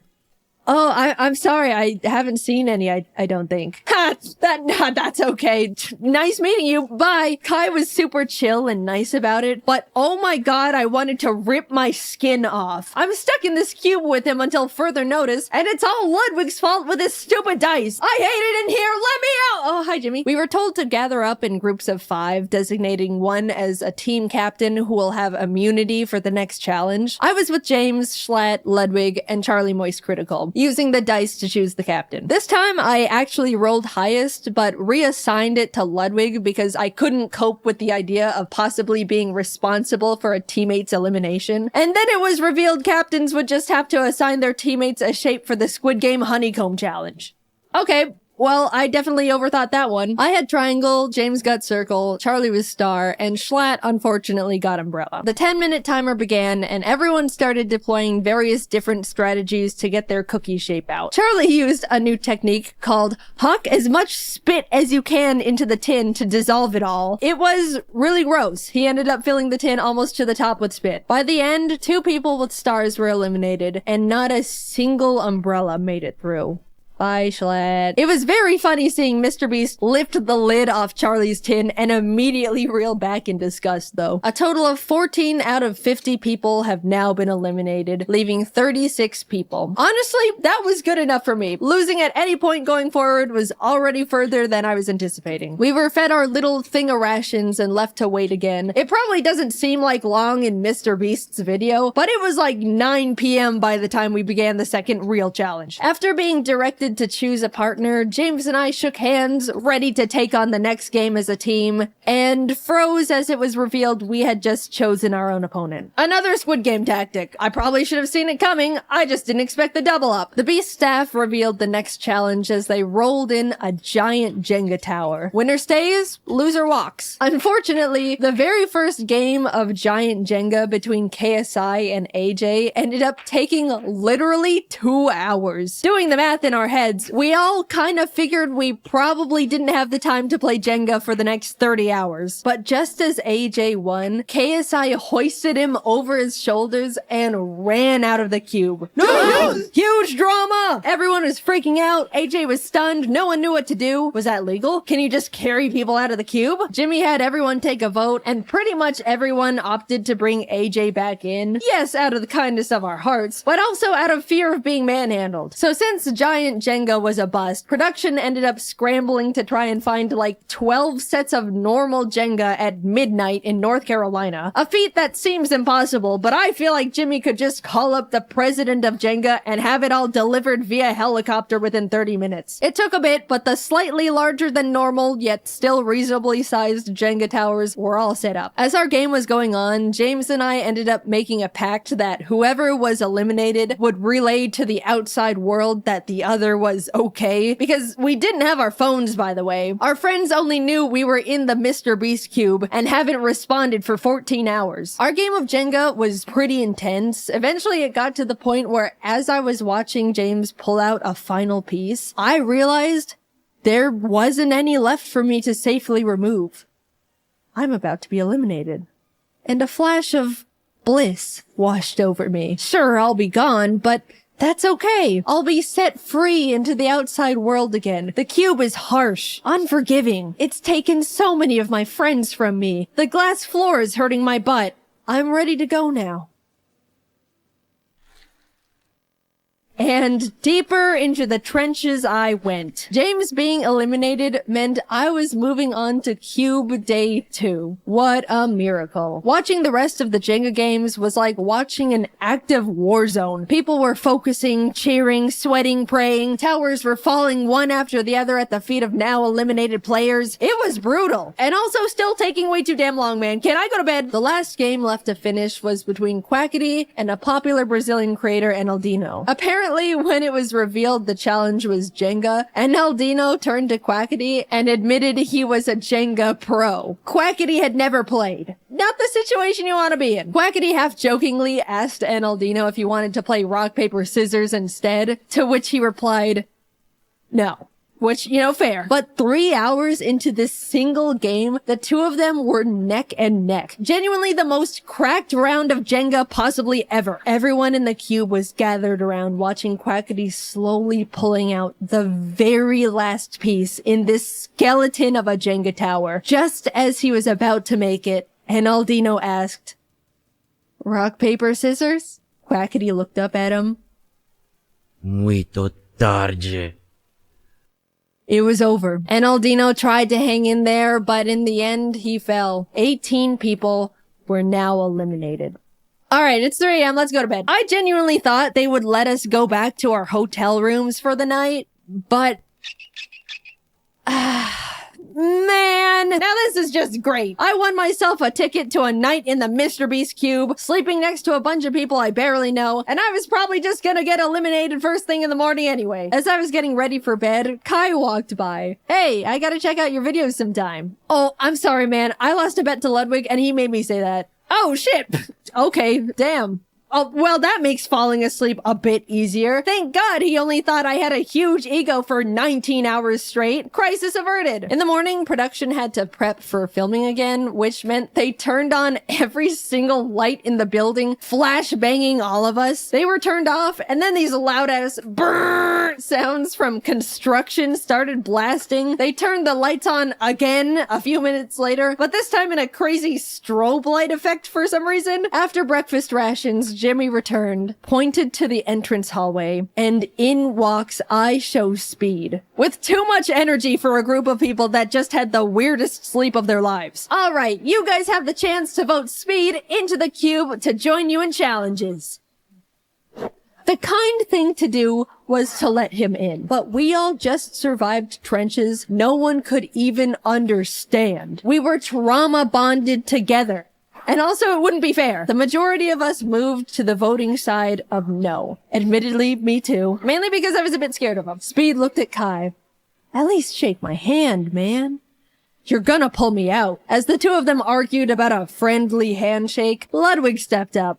I'll shake your hand, Speed. His hand now extended to Ludwig. The moment their hands touched, Speed started yanking Ludwig towards the outside world. We all started screaming and panicking. We couldn't lose one of our cute brothers like this. Ludwig was holding onto the support beam for dear life. Some of the guys managed to pull him back in, and as Speed walked out, unable to take any souls with him, he exclaimed, "This ain't the last time you're gonna see me, and I remember all y'all's faces." Alright, let's get started. Challenge 3 was steal or no steal. Basically a modified version of deal or no deal. Some cases have the word safe in them, others say eliminated. One person looks inside a selected case, and the other decides whether they want to steal it or no steal it. And also Howie Mandel was there. Hi Howie, big fan. People started getting eliminated one by one, others securing safety. Eventually, Ludwig was up at the podium asking if anyone wanted to volunteer to go up. At this point, the ratio of safe cases was very high, 60% in favor of safe. Figuring the odds would just get messier from there, I volunteered. Ludwig looked inside his chosen case, looked up, and told me it was safe. I knew mathematically I should steal the case, but I've been burned by math before. As I started hesitantly saying I was gonna steal, Mr. Beast suddenly burst out saying Ludwig's heart rate was spiking. By the way, he was wearing a heart rate monitor, which made me scared it was actually an elimination case, and he was excited at the idea of avoiding going home. So last minute, I decided to let him keep the case. It was the safest play. If it said eliminated, then good, I dodged a bullet. If it was safe, then at least I'm not actually eliminated yet. I just have to play again. Shit. It was now my turn to bring someone up. Even though I didn't want to pick a friend out of fear of getting them eliminated, more than that, I didn't want to be up there with someone I didn't know. I picked Quackity. He came up to the podium. I grabbed case number 2. It says safe. My plan was to tell the truth, but in the most unconfident and nervous way possible. I was deploying every bit of body language knowledge I could think of, making myself look as guilty as possible as he asked me various questions. We went back and forth for a bit until your eyes looked down as you said the case was safe, which indicates guilt. So I think you're lying. I'm not gonna steal it. Without a word, I shifted the case onto its back, unlatched it. Safe. It was worth sleeping in the cube! Oh my god, the relief, you have no idea. After everything finished, a bunch of people walked out, and unfortunately, Quackity ended up being one of them. 10 people left. I know it's a dog-eat-dog world inside the cube, but when you're left to sit with your fellow contestants for hours on end between challenges, waiting for Jimmy Beast to send you all through another round of cube stress, you really start bonding with the survivors. It was pretty sad watching them go. Hours passed until the Jimmy death bell struck again, and we were told to partner up once more. Alex and I had really gotten to chat and hang out together together as the only girls left at this point, so we paired up. Everyone was blindfolded and told to sit tight until they were ready, which is ominous. The two of us were strategizing and figuring out each other's strengths and weaknesses for whatever was coming our way, only to be unblindfolded and see the entire cube transformed into a kitchen. It was a cooking battle. We're actually fucked. What? Alex started panicking, saying she can't cook for her life. We were freaking out. Then Mr. Beast brought out the judges. Professional competitive eater Joey Chestnut, Miranda Cosgrove, hi big fan, and Speed. Bottom two teams are eliminated. Time starts now. We ended up committing to mac and cheese with a slice of chocolate cake, under the fancier title of American Comfort Food. AKA the only two women left in the challenge can't cook and they're trying their fucking best. The judges walked around to check in on everyone, and eventually Speed was at our station. So when you all were voting to let me in, which side were you on? Well, originally we were on the side of no, because we were a bit intimidated, but we ended up switching to a yes at the last minute. Right, Jaiden? Yeah. I switched. Alright, cool. 'Cause you know I don't forget, right? Yep. Later on, during the challenge, Mac and Nolan from the Beast team came up to ask what we were making. At the time, I was grating up Feastables to sprinkle onto our cake for decoration, and I thought, oh, it would be funny to have them ask what we're making, and it's just their own brand of chocolate. So I was like, close your eyes and open your mouth, and gave Mac a piece of chocolate, and immediately, without chewing, he was like, is this Feastables? And I was like, yeah. And he kind of stood there for a second with his mouth still open, and Nolan was like, oh, he's allergic. And they both had to leave.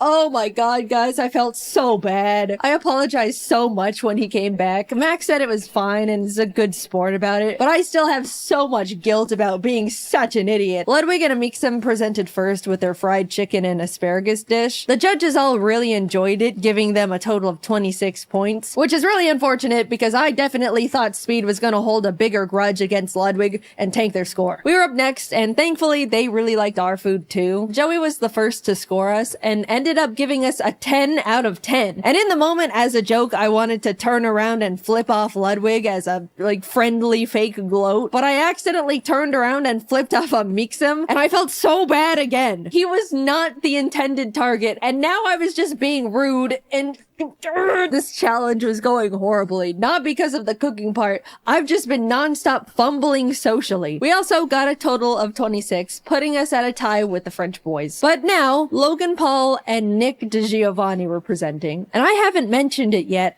but Nick is actually a goddamn chef. They even gave us all his own cookbooks as a helpful tip for the challenge, which is just a knife twist in my opinion. So yeah, they knocked it out of the park, got a 29. The judges were licking their plates. After them was Kai and AJ, who had a great presentation, but their food, not so much. They got a 16. After eating, Speed got up and started smashing the plates on the ground, and Logan Paul saw this and got really excited because he wanted to smash plates too. Without thinking, he ran out to join Speed, and we all shouted at him in panic. Confused at the sudden change in the air, Logan looked back at us before realizing he left the cube. To this day, none of us are truly sure if he did it for, the content or it was a genuine accident. In his defense, the set was so cosmetically different that it really did feel like we weren't in the cube anymore. Either way, he content creatored too close to the sun, and even though he had a guaranteed spot in the finals, he was eliminated. The last team of Rubius and Spriter went up with their Spanish tortilla, but turns out Spriter is a huge fan of Speed, so he made a special Thai dessert just for him that the other judges weren't allowed to eat, which is honestly hilarious. We all held our breath as the judges flipped through their scores.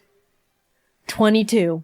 Alex and I made it to the finals. I never in my life thought I was gonna be getting this far, and suddenly realized I need to actually think about what I would do if I won. I went into this thing not even knowing if there was a prize at all, and was now facing the reality that I could win the whole thing. Hours passed as the five of us sat together in the cube until Mr. Beast emerged for the final time. Someone was about to win $1 million for their subscribers, and it all came down to this last challenge. Honestly, among the group, there wasn't a single person I thought didn't deserve to win. Everyone left were good people who all wanted to do something really positive with the money. It was great getting to know them all over the course of 2 cube days, and I was really proud to be standing next to them in the finals. 5 briefcases were piled in the center, one for each finalist. We were to each take one, peek inside our chosen case, and within the next 10 minutes, discuss who to vote out. If you're voted out and your briefcase is empty, you're eliminated. But if you're voted out and your case has the $1 million inside, you win instantly. It was basically like reverse Among Us. The first round started, we all grabbed a case, peeked inside. Holy shit, I grabbed the $1 million case round 1. I started shaking. I didn't know what strategy to use. I didn't know how to make myself look like I should be voted out. And during the discussion time, it definitely showed because I was really quiet and nervous the whole time. The 10-minute discussion wrapped up. We all unanimously wrote our votes down, and it fell into a tie between voting out Ludwig and somehow me. It could end right here. We had a few minutes to discuss again and recast votes, but Alex and Nick were able to figure out I voted for myself, so Ludwig was eliminated. The cases were reshuffled. We each grabbed one. I pulled it again. In that moment, I froze. Since I was in the hot seat last round, I was probably gonna fly pretty under the radar this time. Someone else is gonna be voted out, and I statistically will not see this case ever again. If I'm not voted out here, I basically lose. The second round began, and it was pretty much a blur from there. I was trying to talk more because being quiet last round got me found out, but was still flying too under the radar. Amidst trying to keep up with the conversation, strategize, and hold myself together, I couldn't find my win con. But with a few minutes left, Amixem said something that I think shifted the entire game. What are the odds Jaiden pulled the $1 million case twice? There it was. Gambler's fallacy, save me. Save me, gambler's fallacy. I couldn't mess this up. I don't know what to say to that one. Everyone's attention was now on me, and I could tell they were all thinking about what was just thrown into the ring. We all looked down at our papers. I wrote my name as quietly as possible, worrying the sound of the letters were gonna out me. Jimmy read them all out. Jaiden. Alex. Jaiden. Jaiden. They voted me out. I slowly walked to the middle of the podium with my briefcase. In that moment, I was the only one who knew what had just happened. Everyone leaned in as I unlatched the case and revealed the $1 million. I won! Confetti cannons blasted. Everyone immediately started congratulating me. All the eliminated contestants left in the green room ran out screaming and jumping around me in celebration. I started to tear up for some stupid emotional reason. So yeah, I won $1 million to give away to my subscribers. That is a Looney Tunes amount of money. First of all, top 5 all agreed that whoever won the $1 million would give the other 4 $100K each to do something for their subscribers too. So a total of $400K will be going to Ludwig, Alex Botez, Amixem, and Nick DeGiovanni. With the remaining $600K, I decided to put it towards paying for as many people's art degrees as possible. It's really scary going into the art field right now between the animation industry hitting their rough patches, AI threatening to take artist jobs. The overall career path is extremely intimidating and difficult to break into. I'd really like to encourage and make it easier for some of the up-and-coming artists by being able to send them through art school stress-free. I have no idea how to set it all up, but I'm currently working with as many qualified people as I have available to me to make it happen. As my and Mr. Beast's team figures it out, I'll keep you all updated through my Twitter. We'll get it sorted. I entered the Mr. Beast cube ready to just talk to my friends and screw up in the first challenge, but instead I was isolated from the world for 48 hours, watched my peers fall one by one in front of me, and left with $1 million for my subscribers. Thank you, Carl, for inviting me. Thank you to all my friends who made the cube so much more enjoyable. Thank you, Mr. Beast, for creating this incredible opportunity I can now use to support artists. Despite being put through cube trenches, I had a really great time. And of course, huge thanks to the Beast crew for making it all happen. It was something I'll never forget or experience ever again. Hopefully.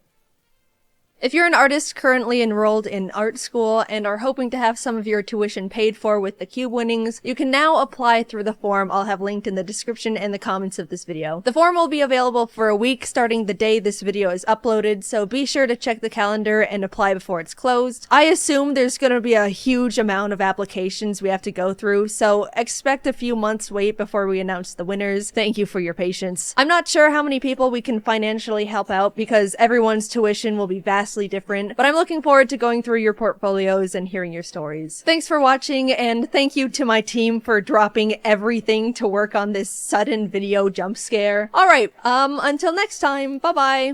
I just played one of the best Pokemon games ever, and I'm here to tell you all about it. I'm a huge Pokemon fan. Ruby was one of the first video games I remember owning, and I've decided to devote the rest of my life and soul to the franchise. And by that, I mean I'll play the new games when they come out. Do I have to like them?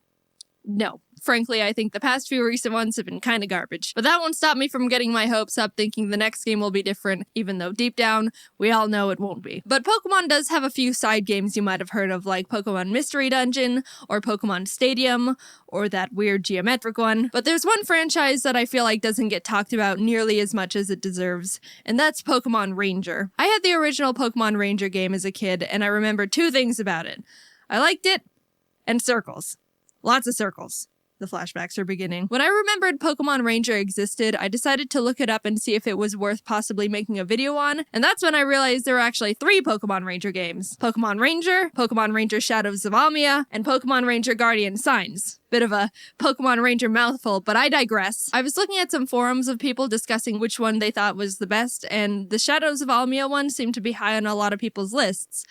So I bought the game. Now sit down and get comfy because I just played this game for the first time, and I'm here to tell you about why it's the best game ever. The game starts off with your character taking the entrance exam to a Pokemon Ranger school, and it only took me 2 attempts to draw 5 consecutive circles around this barely moving Pikachu. You're dang right that's impressive. I guess that's all it takes, because now I'm officially a member of this secret army for this inscrutable team school plotting to rule the world. Oh, he's just kidding. Yeah, it's a normal school. I'm introduced to my class, and for some reason they've been, like, starved for new human contact or something, because they're bombarding the teacher with questions. Are they a boy or a girl? Which is it? Is she cute? So I'm introducing myself, and apparently the teacher catches this Keith kid looking at me with a big grin. Anyway, you go sit next to Keith. Oh, okay, just plop me right next to him. Yeah, I don't mind or anything. Thanks, teach. Anyway, you get a tour of the school from this girl with me, meeting the other teacher, Mr. Kinsaid, who's apparently a stickler for making sure kids don't run in the hall, and this kid, Isaac, that Rhythmy called Mushroom Hair. Both my IQ and my height in centimeters are 163.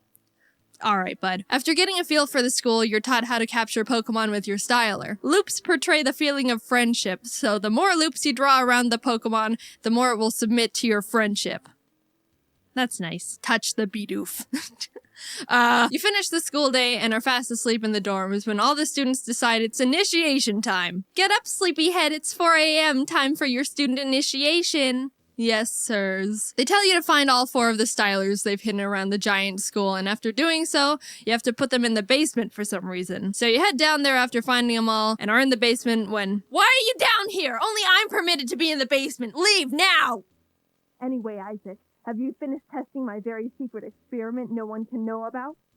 The rest of the school year goes on without any big problems. Pokemon Ranger Crawford comes and talks about what it's like to be a ranger. You save the milkman from some Bidoof. You attend a one-day internship at the local Pokemon Ranger base, and they make you bring them their lunch as an important mission. Actually, while you're at the internship, someone runs over and says the Pokemon on the beach are acting strange. You go with the Rangers to check it out to see all the Pokemon going crazy, and save the day by capturing them with your loops of friendship. But yeah, that's weird. Finally, you make it to graduation. Jaiden, come up and make a speech as the class representative. Oh, I'm the class representative, huh? Well, don't mind if I— So after saving everyone from a very strange rampage of Tangrowth, you start working at the Pokemon Ranger base you interned at. There's a call about some more Pokemon acting strange down in a nearby cave, so your first mission is to investigate what's going on. In the cave, you stumble upon this weird missile-looking machine that seems to be what's hypnotizing the Pokemon in its vicinity and making them go crazy.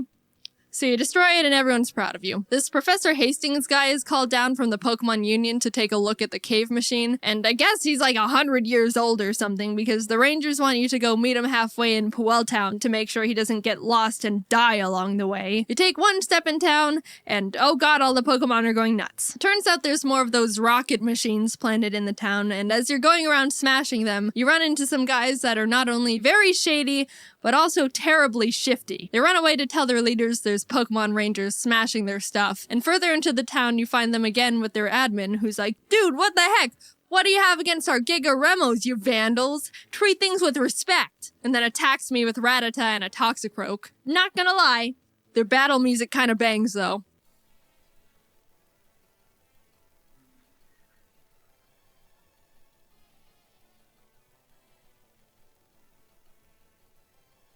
Turns out they're part of this gang called Team Dim Sun, and after capturing their Pokemon with friendship loops, they decide to retreat. We're able to find Professor Hastings and bring him back to the base to analyze what we now know are Giga Remo machines. He finds a tiny black crystal in the center that seems to be the thing that allows Team Dim Sun to control the Pokemon. The base considers this a problem, which is reasonable. And now the Pokemon Union starts getting involved, which is like the big head honcho of Pokemon Ranger bases where all the Ranger prodigies are. The story continues as the Union tries to uncover more about what Dim Sun is up to, and you keep interrupting their plans. You catch them trying to drill a tunnel in the side of a mountain. You catch them having a secret base and cargo ship in the middle of a volcano, which Mr. Kincaid is found to be part of Dim Sun. Big surprise, didn't see that one coming. You haven't been running in the ship's hallways, have you? You catch them mining hundreds of dark crystal shards in an abandoned mine. That one was a bit of a problem because apparently there was the mother of all shadow crystals there, powerful enough to power this incredible machine they're in the middle of developing that they plan on using to control all the Pokemon within a 500-mile radius they got their grubby hands on and helicoptered away to their headquarters. Probably should tell someone about that. But the good thing is we ended up finding the diary of the Dim Sun president's father, who writes about how if we gather these 3 gems called the Tears of Princes, the gems will be able to combine their power and negate the power of the Shadow Crystal. Alright, let's go do that. The first gem is told to be in this giant ice castle called Alima Castle, and on the way there, you run into Dim Sun grunts trying to stop you. They're not hard to deal with, and they start getting a bit frustrated.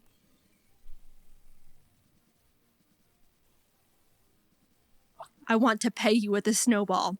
Hard. You make it to the castle after swimming through a bunch of ocean boulders and whirlpools that totally didn't slow me down at all, and end up at the castle where Dim Sun is already running around in trying to get the gem first. These guys are blocked from going any further because this giant chunk of ice is in front of the door, and the grunts are like, man, that's a big hunk of ice. If we made snow cones out of it, we'd be able to feed like 403 people. And then they see me standing there and are all, hey, that outfit!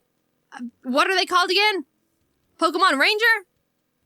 You came for a snow cone? You deal with that whole situation and end up in the room just before where the gem is being kept, where you're introduced to one of the members of Team Dim Sun's Sinistrio, Ice. I don't know what his deal is, but he called me Jaiden Noob and then dabbed, so I had to murder him.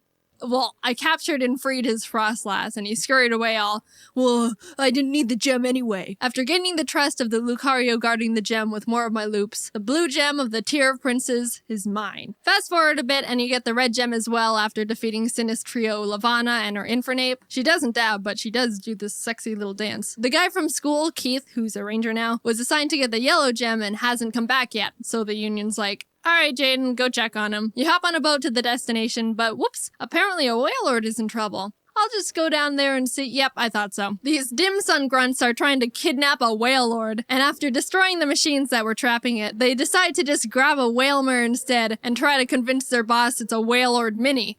You follow them on the rescued Wailord and start infiltrating their base. Down a hall, you discover the grunts squishing the Wailmer through the door, and as you follow them into the room, they're like, oh crap, shoot, do you want to deal with the ranger? Oh no, I'm too wimpy. I know. Let's apologize. Sorry. We got the ranger's confidence. Charge! And then drop a truckload of Slackoth on me. After capturing all their Slackoth, they're like, oh no! And then all of them just grab me and shove me out of the room and lock it. which honestly is more effective than like 99% of all video game villains. So you keep running through the base and end up actually finding mushroom-haired Isaac from Ranger School. He's been manipulated into building Dim Sun's incredible machine, and we agree to take him back to the Union after we finish up our business in the secret hideout. We finally encounter Mr. Kincaid, who's manning the Whalelord operation. He's being all maniacal, but we successfully capture his Glysker, save Whalmer, and bring Isaac safely back to the Union, where he gives us access to the incredible machine blueprints. Skipping ahead in the story a bit, we end up not being able to get the yellow gem because Heath, the last of the Sinis trio, kidnapped Keith, and we exchanged him for the yellow gem. I kept trying to say no, but I guess it's good we saved him. The Union makes a plan to have their top rangers go and fly to Dim Sun's headquarters and face them head on. Jaiden, you can just sit in the corner and do nothing. But right as they leave to do that, the Sinis trio busts through the Union walls and are like, ha ha ha, we'll be taking this, and steal back Isaac because they need him to complete the Incredible Machine by midnight so they can activate the Shadow Crystal. Isaac complied because they threatened to kill his sister or something. So new plan, now I have to get Isaac back and basically destroy the machines that were protecting their building/Incredible Machine because, oops, I didn't mention this before, but they turned their entire building headquarters into the Incredible Machine. What? We basically just waltz right through the front doors of the headquarters. Heh, that'll stop people from entering. What?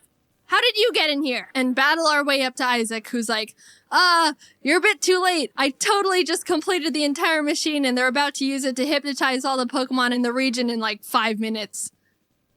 Well, at least your sister's not dead. So you run to the top, defeating the Sinis trio every floor of the way, and grab the last Tears of Prince's gem. And you get to the top where you meet the Dim Sun president Blake Hall for the first time, and he's like, you're too late. It's time for darkness. Get her, Dusknoir. And then I capture it immediately. And he's like, just kidding. Get her, Darkrai!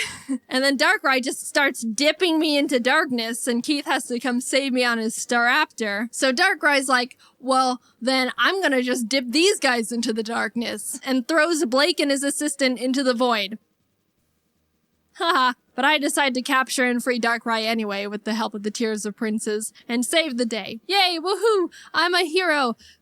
Time to take a nap. Now, Pokemon Ranger is a big game. It took me about 24 full hours to get through the game, so I had to leave out a lot, and I mean a lot, of other points in the story. There's even a bunch of side quests that are actually pretty entertaining and funny you can complete that help power up your styler. There's one where this guy says he researches smells and wants me to bring him the stench of a muck. So you do it, and he's like, yes, and puts it in a jar. Then later on in the game, he pops up again, and this time asks for a Weezing and a Skuntank, to which he's like, yes, and puts them in jars. Then he's like, thanks, dude, and you never see him again. The dialogue is absolutely amazing. This game has probably the best writing out of any Pokemon game I know of. Team Dim Sun is obviously the star of the show, and whenever they come on screen, you know they're gonna have something funny to say. At one point, while I was trying to get into their secret base in the volcano, I captured the Pokemon they were controlling, and they're like, time to make our escape, and set off dynamite, which exploded a giant boulder and blocked the entrance to the base, which they're like,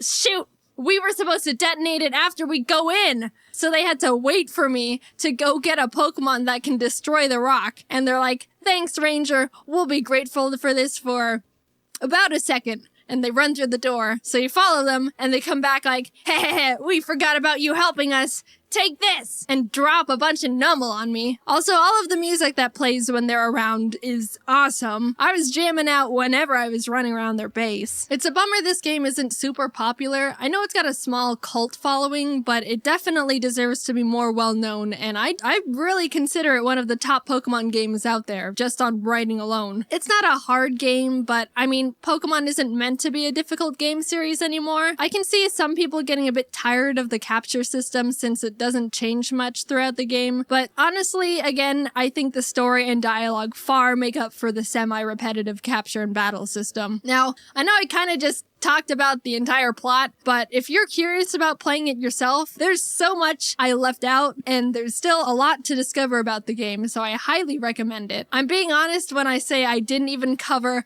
a third of what happens in the game, and there were a lot of funny moments I really wanted to talk about that I just didn't have room for in the script. I'm just trying to convince you to play the game yourself at this point, because I think it's just that funny of a game. but I'll stop. But here's all my stats after completing the game. It took me about 24 hours to complete it. I captured 734 Pokemon and ran away from 106. I think that's a pretty good ratio. And look, I drew a total of 9,077 loops. With that amount of practice, I bet I'm a master at drawing circles now. Thanks for watching the video on me drawing circles for 20 hours. Huge thanks to the team for their hard work. This video was massive and it turned out amazing. I've mentioned this before, but I've been enjoying the video game videos a lot. So if you have a weird game you think I should take a look at, let me know. A lot of people have already been requesting this game called Elite Beat Angels, which is some sort of rhythm game with male cheerleaders, which looks amazing. But I think that video would get mega copyrighted, so unfortunately I don't think I can play that on YouTube. It looks really good though if you want to check it out. Anyway, I don't have much to say this time, so see ya later. Okay, before I even say anything, let's lay out some ground rules. This is probably gonna be the most open I'll ever get about my personal life. I know I've shared tidbits of myself and life through little stories, but when it comes to personal stuff, I'm very private. Especially within the past few years. I'm gonna be talking in very general surface level terms because specific personal details are for me to know, and in the nicest way possible, none of your business. Basically, this is something I want to talk about, share, and bring a spotlight to. But at the same time, you get the Cliff Notes version. So no trying to assume or guess anything beyond what I'm sharing within this video. At the end of the day, we're all just strangers refusing to listen to the stranger danger rule.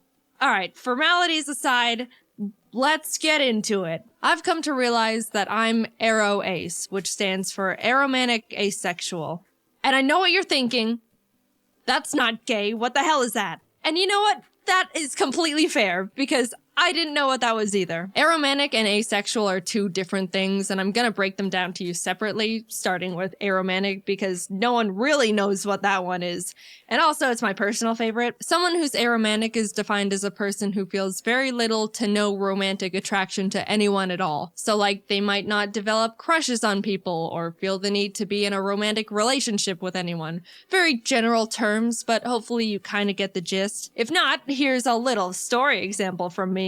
Growing up, I never developed crushes on anyone. I remember when I was in 5th grade, kids were talking about their crushes left and right, and it was starting to feel like something I had to experience too, just because I thought that's just what happens. Don't make fun of 9-year-old me, I was a sheep. Anyway, I decided I needed to have a crush because that's just what happens to people. And I very robotically chose this random kid in the class who we can call Pikachu. That's not his name. He didn't mean anything to me and I didn't do anything about this crush. Like, I didn't tell anyone or anything. It was just a headcanon thing for me to feel up to speed and like I was hitting my normal human emotions quota. But it's funny because on Valentine's Day, you know how in elementary school everyone would bring cheesy Walmart Valentine's cards for everyone in the class, and then you'd have a box full of candy and hollow emotions from everyone. Well, my school did that. When I went through my box, I pulled out Pikachu's Valentine and thought to myself, someone who has a crush on someone would keep this. I think. So I put Pikachu's copy-paste Batman Valentine in my drawer and promptly forgot about it because it meant nothing to me, but hey, that's just what I thought I was supposed to do. Man, I'm so good at this. Then like a year or so later when my mom was going through my room, she pulled out the card and was like, why do you have this? And I was like, honestly, I have no idea. Years passed, I entered junior high and thought to myself, all right, this is the time where people start developing crushes and then do something about it. Like get into relationships or something. So I was like preparing to be interested in people. On the first day of school, I scoped out the room to see if there was anyone that I thought looked like someone I could develop a crush on. And this was when classes started being divided up into periods, so there were like 6 batches of people I sifted through. But no one caught my eye, and I thought, man, unlucky. Went through the whole school year, next year rolled around, classes changed, I did the same potentials crush scoping again, and the same thing happened. I wasn't drawn to anyone at all.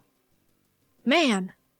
Unlucky again! Every year I thought something would change, especially going into high school when people started actually hitting puberty and were getting conventionally attractive. But my entire school life, grades kindergarten to senior year, which I'm pretty sure is like 13 years, I wasn't interested in a single person throughout any of it. And what's funny was I was thinking, man, what's the deal? Why is no one attractive? And I went to a big high school. There were like 3,500 students there. Surely I am not the outlier in this formula. Why are none of you attractive? By the time I was going to college, I really felt like I had to find someone. It felt like I was falling behind the curve, or if I was gonna find someone, it was gonna have to happen now. I made a lot of new friends, and that's when I thought I developed my first genuine crush. Long story short, in hindsight, no, it wasn't a crush, and I was just wrong. I just met someone who I thought was cool and funny and had a really strong desire to be close to them. But looking back, knowing what I do now, it wasn't in a romantic way. I realized I can get very excited and tunnel vision on people I think are really cool or interesting, and kind of obsess over getting to know them or just want to spend a lot of time with them. But whenever I got into those tunnel vision moments, if I sat down and asked myself if I actually wanted to be in a relationship with them and hold hands or cuddle or kiss, the answer was not really, but if they wanted to, I could go along with it. Which I do not think is right. In my very old flirting video, which I refuse to rewatch, I think at one point in it, I said something along the lines of, if you're interested in someone but they just want to be friends, I don't understand why some people can't deal with that. And that was primarily because I didn't realize there was an emotional difference between a crush or falling in love and just being really good friends with someone. So, oops, sorry for the bad take, I think. I really just thought having a crush on someone was wanting to be their number one best friend. Look, I said don't make fun of me. To me, it used to feel like if I was wanting to become friends with someone to that high of a degree, that would be the next step or justify why I wanted to put this much time, effort, and energy into one person. And it didn't feel right or even fair going through all of this with someone and then tell them they're just a friend. I don't know, it just didn't feel like it made sense, even though I really didn't technically see them in a romantic way. I just didn't understand what was going on really, or that there was supposed to be real emotions instead of a logical understanding of steps. And the fact that I was under the assumption that I was supposed to be interested in people in a romantic way didn't help with anything. I always preferred to stay good friends, but never felt like I could have that, and I worried that if I said no, that we would just start drifting apart, which I obviously didn't want either. It's been a very long journey discovering this about myself. Everything I'm saying has all been extremely subconscious and not understood or defined for many years. I even used to think I was bi or pan for the longest time because I would think to myself, well, bi is being interested in both genders. I don't really care for either, but 0 is equal to 0, so I guess I'm bi or pan. I got math involved. If I knew what aromanticism was when I was growing up, things would have been a lot less complicated for me a lot sooner. I think it's mainly because people don't really talk about it or even know what it is or that it's real. Romance and love is the #1 most talked about topic on the planet. Everything I've been taught or learned through society is that love and romance is everywhere. Everyone feels it, and it's gonna happen to you. Just a funny little note, there was a point where I was listening to some generic romance song on the radio. You know, like all of them. And I just suddenly thought to myself, wait, do people actually feel these things towards each other? Like all these mushy lyrics are real emotions? They're not joking? And that's when I started feeling like something was different. I approached romance under the blanket term thought of, sure, why not? And didn't recognize it was actually a feeling, which might sound stupid, but look, I don't know. No one presented me with any other options. I did a lot of rationalizing. If someone ever expressed romantic interest in me, I would mentally make a kind of logical list of their pros and cons and the pros and cons of what a relationship would look like with them based on what I knew about them as a person. I didn't realize there was supposed to be an extra, excited feeling, or the fact that you're not supposed to think about it as if it were a business exchange. I understand compatibility is a huge important variable when it comes to sharing a relationship with someone, but at the end of the day, it's still, apparently, still a very emotionally driven thing. And I literally had to make that discovery and teach it to myself. Now, I'm gonna talk about being asexual very briefly, and I'm gonna preface it with, let's all just be mature about this, alright? We're all pretending to be adults here. I've got my eye on some of you. Behave! Okay, this is definitely treading into uncomfortable personal boundary territory for me, but yeah, I do want to share that I'm asexual too, which is defined as someone who feels little to no intimate attraction to anyone.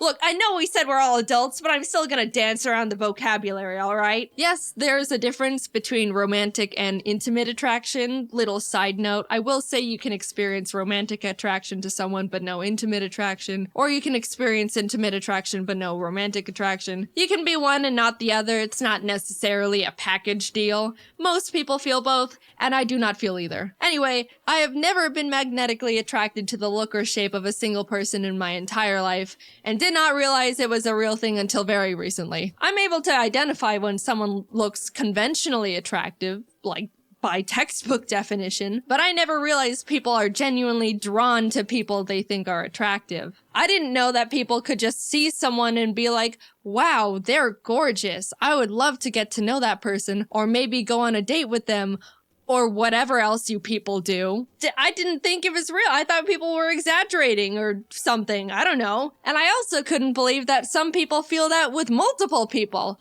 Or like celebrities, which sounds absolutely exhausting. It ties back to when I was in school, like looking around for people to like. It makes sense now that no one caught my eye because that doesn't happen to me. I was just wasting my time for 13 years. I feel like such a fool. Now, there's an easy assumption to make about asexual people and that they all have zero interest in being intimate with anyone at all, which actually isn't true. Some of them are genuinely turned off by it, and some aren't. Some reasons would be that they just don't mind it, or they want to make their partner happy, or enjoy the emotional closeness of it. There's a million different reasons and a million different people. Am I sharing what kind of a people I am? Nope. And you don't know me personally enough in the slightest to be able to try and parasocially analyze where I stand on that spectrum. I'm just here to say I am this. We are moving on. When I stumbled onto the term ace and started realizing I fall into that category, it helped me feel much more confident and sure of myself. I've read a lot about how people say they felt broken or that something was wrong with them. But honestly, I was the complete opposite. Coming from my very biased perspective, I think ace is one of, if not the coolest and most confident orientations out there. Not needing a single gram of romantic or intimate validation from anyone is so cool. All you need is yourself to be happy, maybe friends and family too. And birds. The more I came to terms with the fact I'm ace, the more empowered and capable I felt.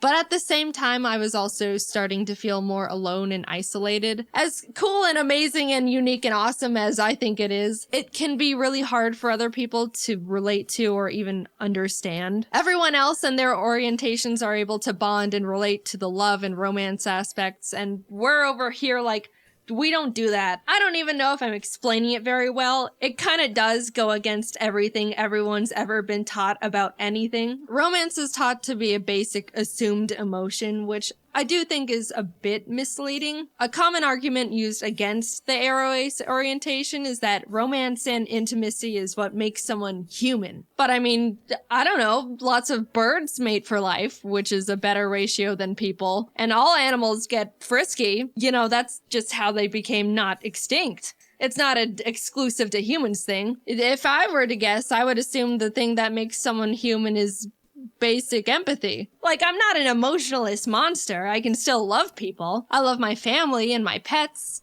just platonically. And I would hope that you're the same. I just don't experience romantic love, which, I don't know, I don't think that's harming anyone. Definitely not me.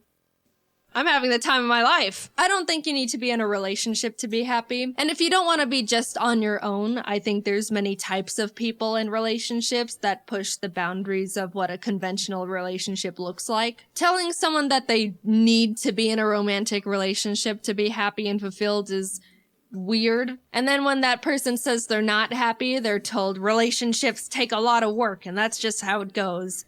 And that's also weird. I don't know. I also think it's weird that once someone reaches a certain age, people inherently start thinking it's sad they're not in a romantic relationship or assume they're lonely and sad. No one thinks a child is sad and lonely just because they're not in a long-term relationship.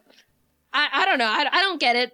And And I also think I'm rambling. At the end of the day, it's all very complicated to talk about these things, especially because I don't know the feelings I'm supposed to be feeling, let alone talk about. I just know for me, the terms aromantic and asexual are able to articulate things I was subconsciously feeling and thinking before I even realized I was feeling and thinking them. I don't plan on talking about this very much, if at all, ever again. I just want to play my silly little video games, maybe tell a story here or there. But I wanted to bring the orientations to the surface and try to get more representation out there because I thought if I could help more people become more aware of this, then that would be awesome. I was confused as hell for a while and could have used something like this. It's a real thing. You don't have to feel any sort of romance or whatever to be considered a real person. Personally, I think it's really cool and badass. And don't be afraid to look more into aromanticism or asexualism if any of what I said in this video resonated with you to any degree. Like I said, this is all very surface level stuff. They're both much larger spectrums than you'd think, and maybe you fall under some umbrella category with them. I don't know. Or not. Either way, this has all been my personal experience with this stuff. Is there more for me to figure out within it? Yeah, I'm pretty sure there is. It can get pretty complicated and confusing. Haha, awesome. Will I be sharing any of that with you? Nope, no way. This is all you get. Hope you can understand even just a little of what I talked about. And if not, that's totally fine. I just hope you can be nice.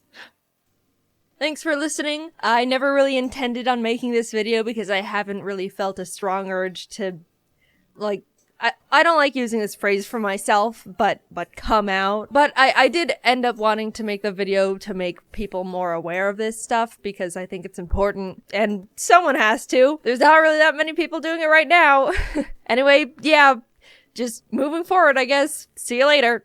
As of now, Jaiden Animations is officially 10 years old. Yes, I know I technically made the channel in February, but shut up, I don't count that. On July 23rd, 2014, I uploaded my first ever animation to YouTube. Hey everyone, my name is Jaiden, and welcome. Alright, that's enough, you get the point. It's kind of old news that a lot of content creators have started retiring, especially after hitting the old 1-0. Making content on YouTube for 10 years has significantly changed the entire trajectory of my life. I started Jaiden Animations when I was 16. At the time, I was super shy, quiet, anxious, knew nothing about the world. I could count the number of friends I had on one finger. But not in a sad way, I liked my simple little life. For the longest time, I didn't even realize YouTube had channels or that people were uploading things like vlogs and series and skits. I mean, it was definitely less established at the time compared to now, but I saw YouTube as just the place to watch funny cats and compilations of people getting hit in the crotch. The way I found out about this whole online world was after coming home from school one day to find my laptop not turning on.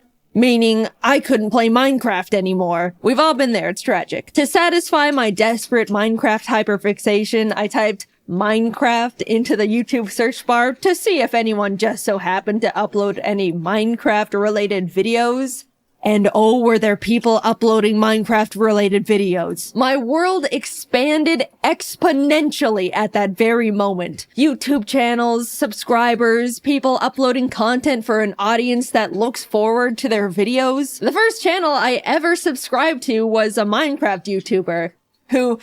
I don't even, I'm blanking on the name, but I was now aware of YouTube as an actual community beyond funny fail compilations. Watching videos became a huge part of my day-to-day life. I'd put stuff on when I wanted to relax, laugh, needed background noise. If I was having a tough day, I would lock myself in my bathroom, lay on the floor, and watch videos on my phone, and I'd feel better. Even before making content myself, YouTube was an essential part of my life. I branched out from Minecraft to general gaming videos, even the occasional vlog series, until I stumbled upon a very special video in my suggested feed. An animated story time from a YouTuber called Domix. It was his emails video, I remember it so clearly. After watching it, I immediately binged his whole channel. I loved his animated stories, they made me laugh so much. For the first time ever, I thought to myself, I want to do stuff like that.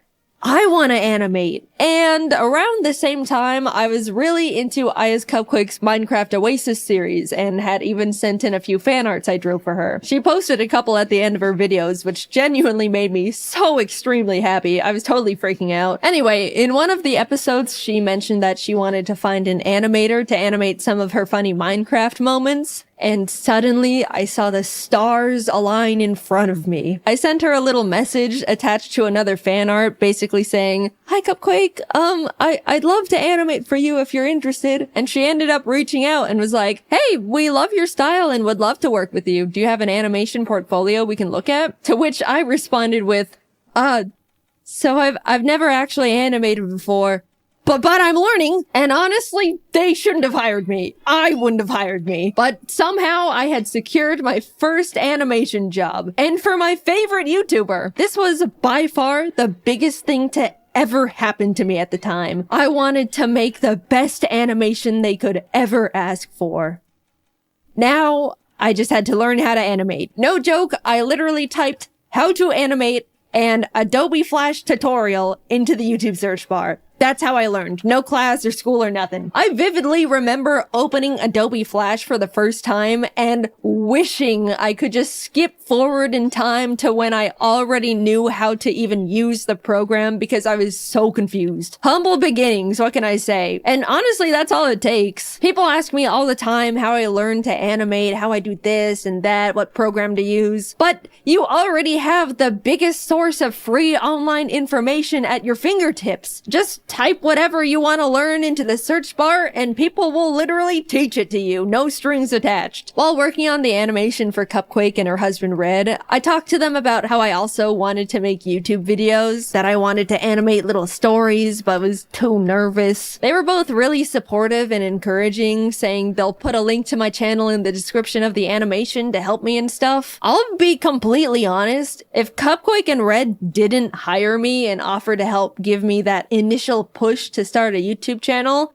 I wouldn't have made Jaiden Animations. Like I mentioned, I was quiet and soft-spoken. I didn't even get picked on because nobody knew anything about me to bully me with. They had nothing. In what world would a tiny little 16-year-old dust mite of a girl feel confident enough to start an animation YouTube channel where she talks about her life? Especially for what would be a single-digit amount of people for who knows how long. I'll tell ya, she does it in a world where she feels encouraged and inspired by the people she looked up to. There's so many timelines where none of this ever happened. So much had to come together just for me to start.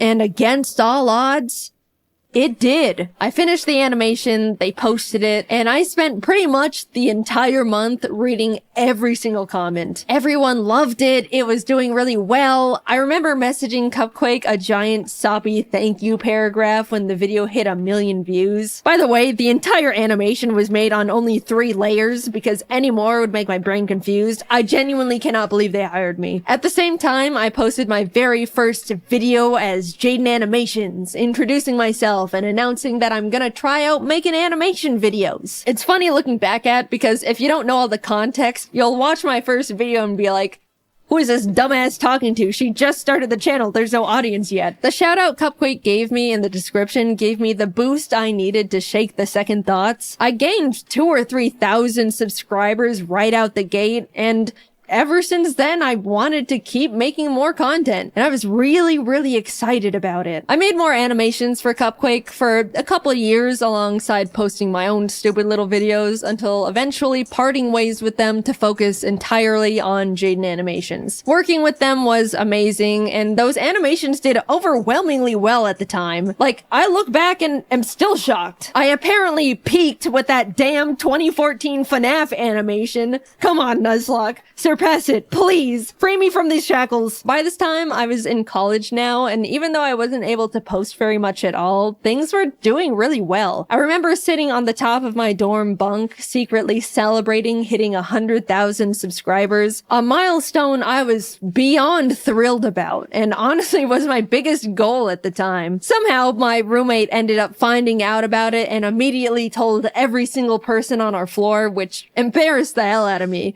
But at the same time, time, I was sheepishly proud of myself that people thought what I was doing was cool. Along with new experiences, for the first time ever, I was making online friends and becoming part of a growing little animation community. Cypher Den, Tony V Toons, Lightsen. I even stumbled onto James randomly after being recommended his ASMR video. I specifically remember going through his channel and thinking, I can't believe this guy doesn't have more subscribers. He's so funny. And well, would you look at that. After finishing my first year in college, I ended up talking to my parents about taking a gap year to see where all this YouTube stuff could go. They were, of course, hesitant at first. Making videos on YouTube for money? Can you even do that? But eventually agreed and have been my biggest fans ever since. I was officially doing YouTube full time. I don't really know what happened, but a few months later, James started blowing up. In our little animation group chat, we were like, whoa, James, congrats. What's happening? And he was like, I don't know. Oh my God. And then I started blowing up too. And suddenly the entire Storytime animation community was rising and thriving. It felt like we were strapped onto a rocket heading straight for the stars. People really loved watching Storytime animation. We went to our first ever VidCon and there was a whole line of people that wanted to meet us, which is a crazy experience for our first convention ever. Since then, everything has kind of just been history. I kept posting, obviously, met new people, made incredible friends, started building my own animation team, learned a lot about the world, but most of all, being on YouTube forced me to grow thicker skin. I'm sure most of you can relate to some degree. Mindless hate, online arguments, people nitpicking and speculating that you're actually a horrible human being. Because of how normalized posting content is now with TikTok, Instagram, Twitter, YouTube, I'm sure everyone has gotten their fair share of the hate hammer, but 10 years ago, it was pretty much only big online personalities who were familiar with it, and it comes at you pretty fast. Suddenly, you have to figure out how to hide your personal information and tell family members to private their Facebook accounts, which they don't know how to do. Scary emails come in, uncomfortable comments, lots of uncomfortable comments. I got doxxed one time because someone speculated I was a narcissistic liar because I claimed to be shy and introverted, but would get loud sometimes when reading scripts. Also, fun fact, I never planned on being public with my full name, but the reason it got leaked is because my old high school published an online article about my channel and dropped the full government without my permission. I'm still pissed about that one. And I know, this is genuinely what you just have to expect when you make content online. It's awful, but it's the truth. I didn't want to quit, so I adapted to the horrible things, awful videos made about me for attention. There's nothing a passerby hate comment can say that could surprise me anymore. If anything, they're all the same and it's just annoying at this point. Not saying I'm happy that I went through all of it and it should have happened. People can be genuinely awful. But I'd like to say I've come out of it all a version of myself that wouldn't have existed otherwise. Not because of all the shitty things, but in spite of them. I've learned how to stand up for myself, grew my confidence, learned how to separate myself from my work and not take comments personally. All things you learn out in the world over time as you grow up. But cranked to 100 and during the most insecure years of a person's life. It was hard, but hey, I'm still here, aren't I? I look back and see my mistakes, bad takes, stupid ideas, regret here and there. It's overwhelmingly stressful to grow up and learn and change while in the public's eye. Even more now than ever. But all things considered, I believe I was always trying my best in the position I was in. Was constantly trying to be the best person I could be. And I won't ever be upset at myself for that. Also, I do want to say a big thing that's followed me throughout almost my whole career at this point is the fact that yeah, I've talked about mental health and things I've struggled with at the time, like anxiety, depression, rock bottom confidence, etc., etc. I've definitely spilled my guts out on the floor in front of the internet a couple times in my day, and there's no part of me that regrets it at all. A lot of people have told me that they felt more understood or learned things about themselves through those videos, but as a now adult that's had the time to grow and adapt and overcome these things, man, you guys kind of still think I'm a little bit pathetic. I see comments all the time when I'm in my friends' videos or being involved in a big event, and so many people go, Wow, I can't believe how far Jaiden's come from being this puny little scared teenager. I'm so proud of Jaiden, really stepping out of her comfort zone here. She is just so brave for showing her face after dealing with such low confidence. That one's always funny because it can definitely come off like I should still be self-conscious, which I'm not, by the way. I get what those comments are saying, I really do. But guys, not everything I do has to be brave. I'm just doing fun things with friends on camera. We don't need the 24/7 Jaiden cheer squad busting out the trophies and medallions every single time. And we also don't need the Jaiden defense squad scrapping with anyone that says anything non-positive about me. It's the internet. People have the right to not like me for whatever reason. I promise, it's okay. I'm an adult. I'm doing fine. I appreciate the concern. At this point, it just comes across like I'm very pathetic and puny and can't do anything. Now, somehow, a decade has passed. I'm not the tiny, small 16-year-old who's afraid of everything and can't talk out loud for more than 15 minutes without straining her throat. That's true, by the way. I spent 15 minutes recording audio for my first video and my throat was dead afterwards. It was pathetic. Now I can record for an hour, which still hurts my throat. You can probably hear it, but that's a 400% improvement right there.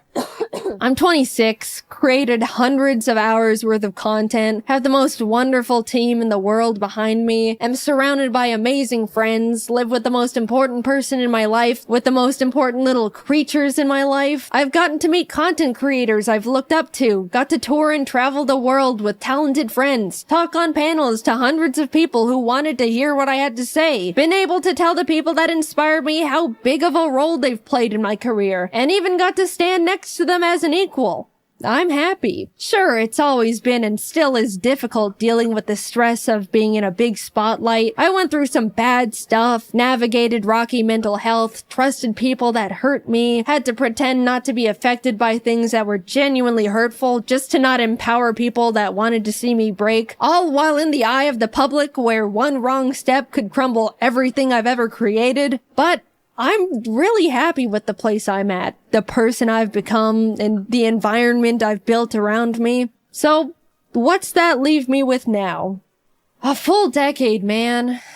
Damn. 10 years of the most difficult, enjoyable, terrifying, exciting, stressful, grateful, soul-crushing, unforgettably special moments of my life. How lucky and grateful I am to have the privilege to say I've gotten to experience so many impossible things, to have so many dreams created and come true, to see myself persist through such a difficult position to be in. After taking a lot of time reminiscing and thinking about what could come next, the direction I want to take to follow what could keep making me happy, I've come to accept that YouTube isn't gonna be part of it. I'm happy with what I've accomplished. I had my rise and grind years. I experienced real and true passion. That's all I could really ask for here. There's not much else I want to do beyond it at this point. But before you freak out, I'm not quitting right this moment. I still absolutely love making content and still have the desire to keep making videos. But my YouTube years are numbered now. I fantasize about logging off as Jaiden Animations and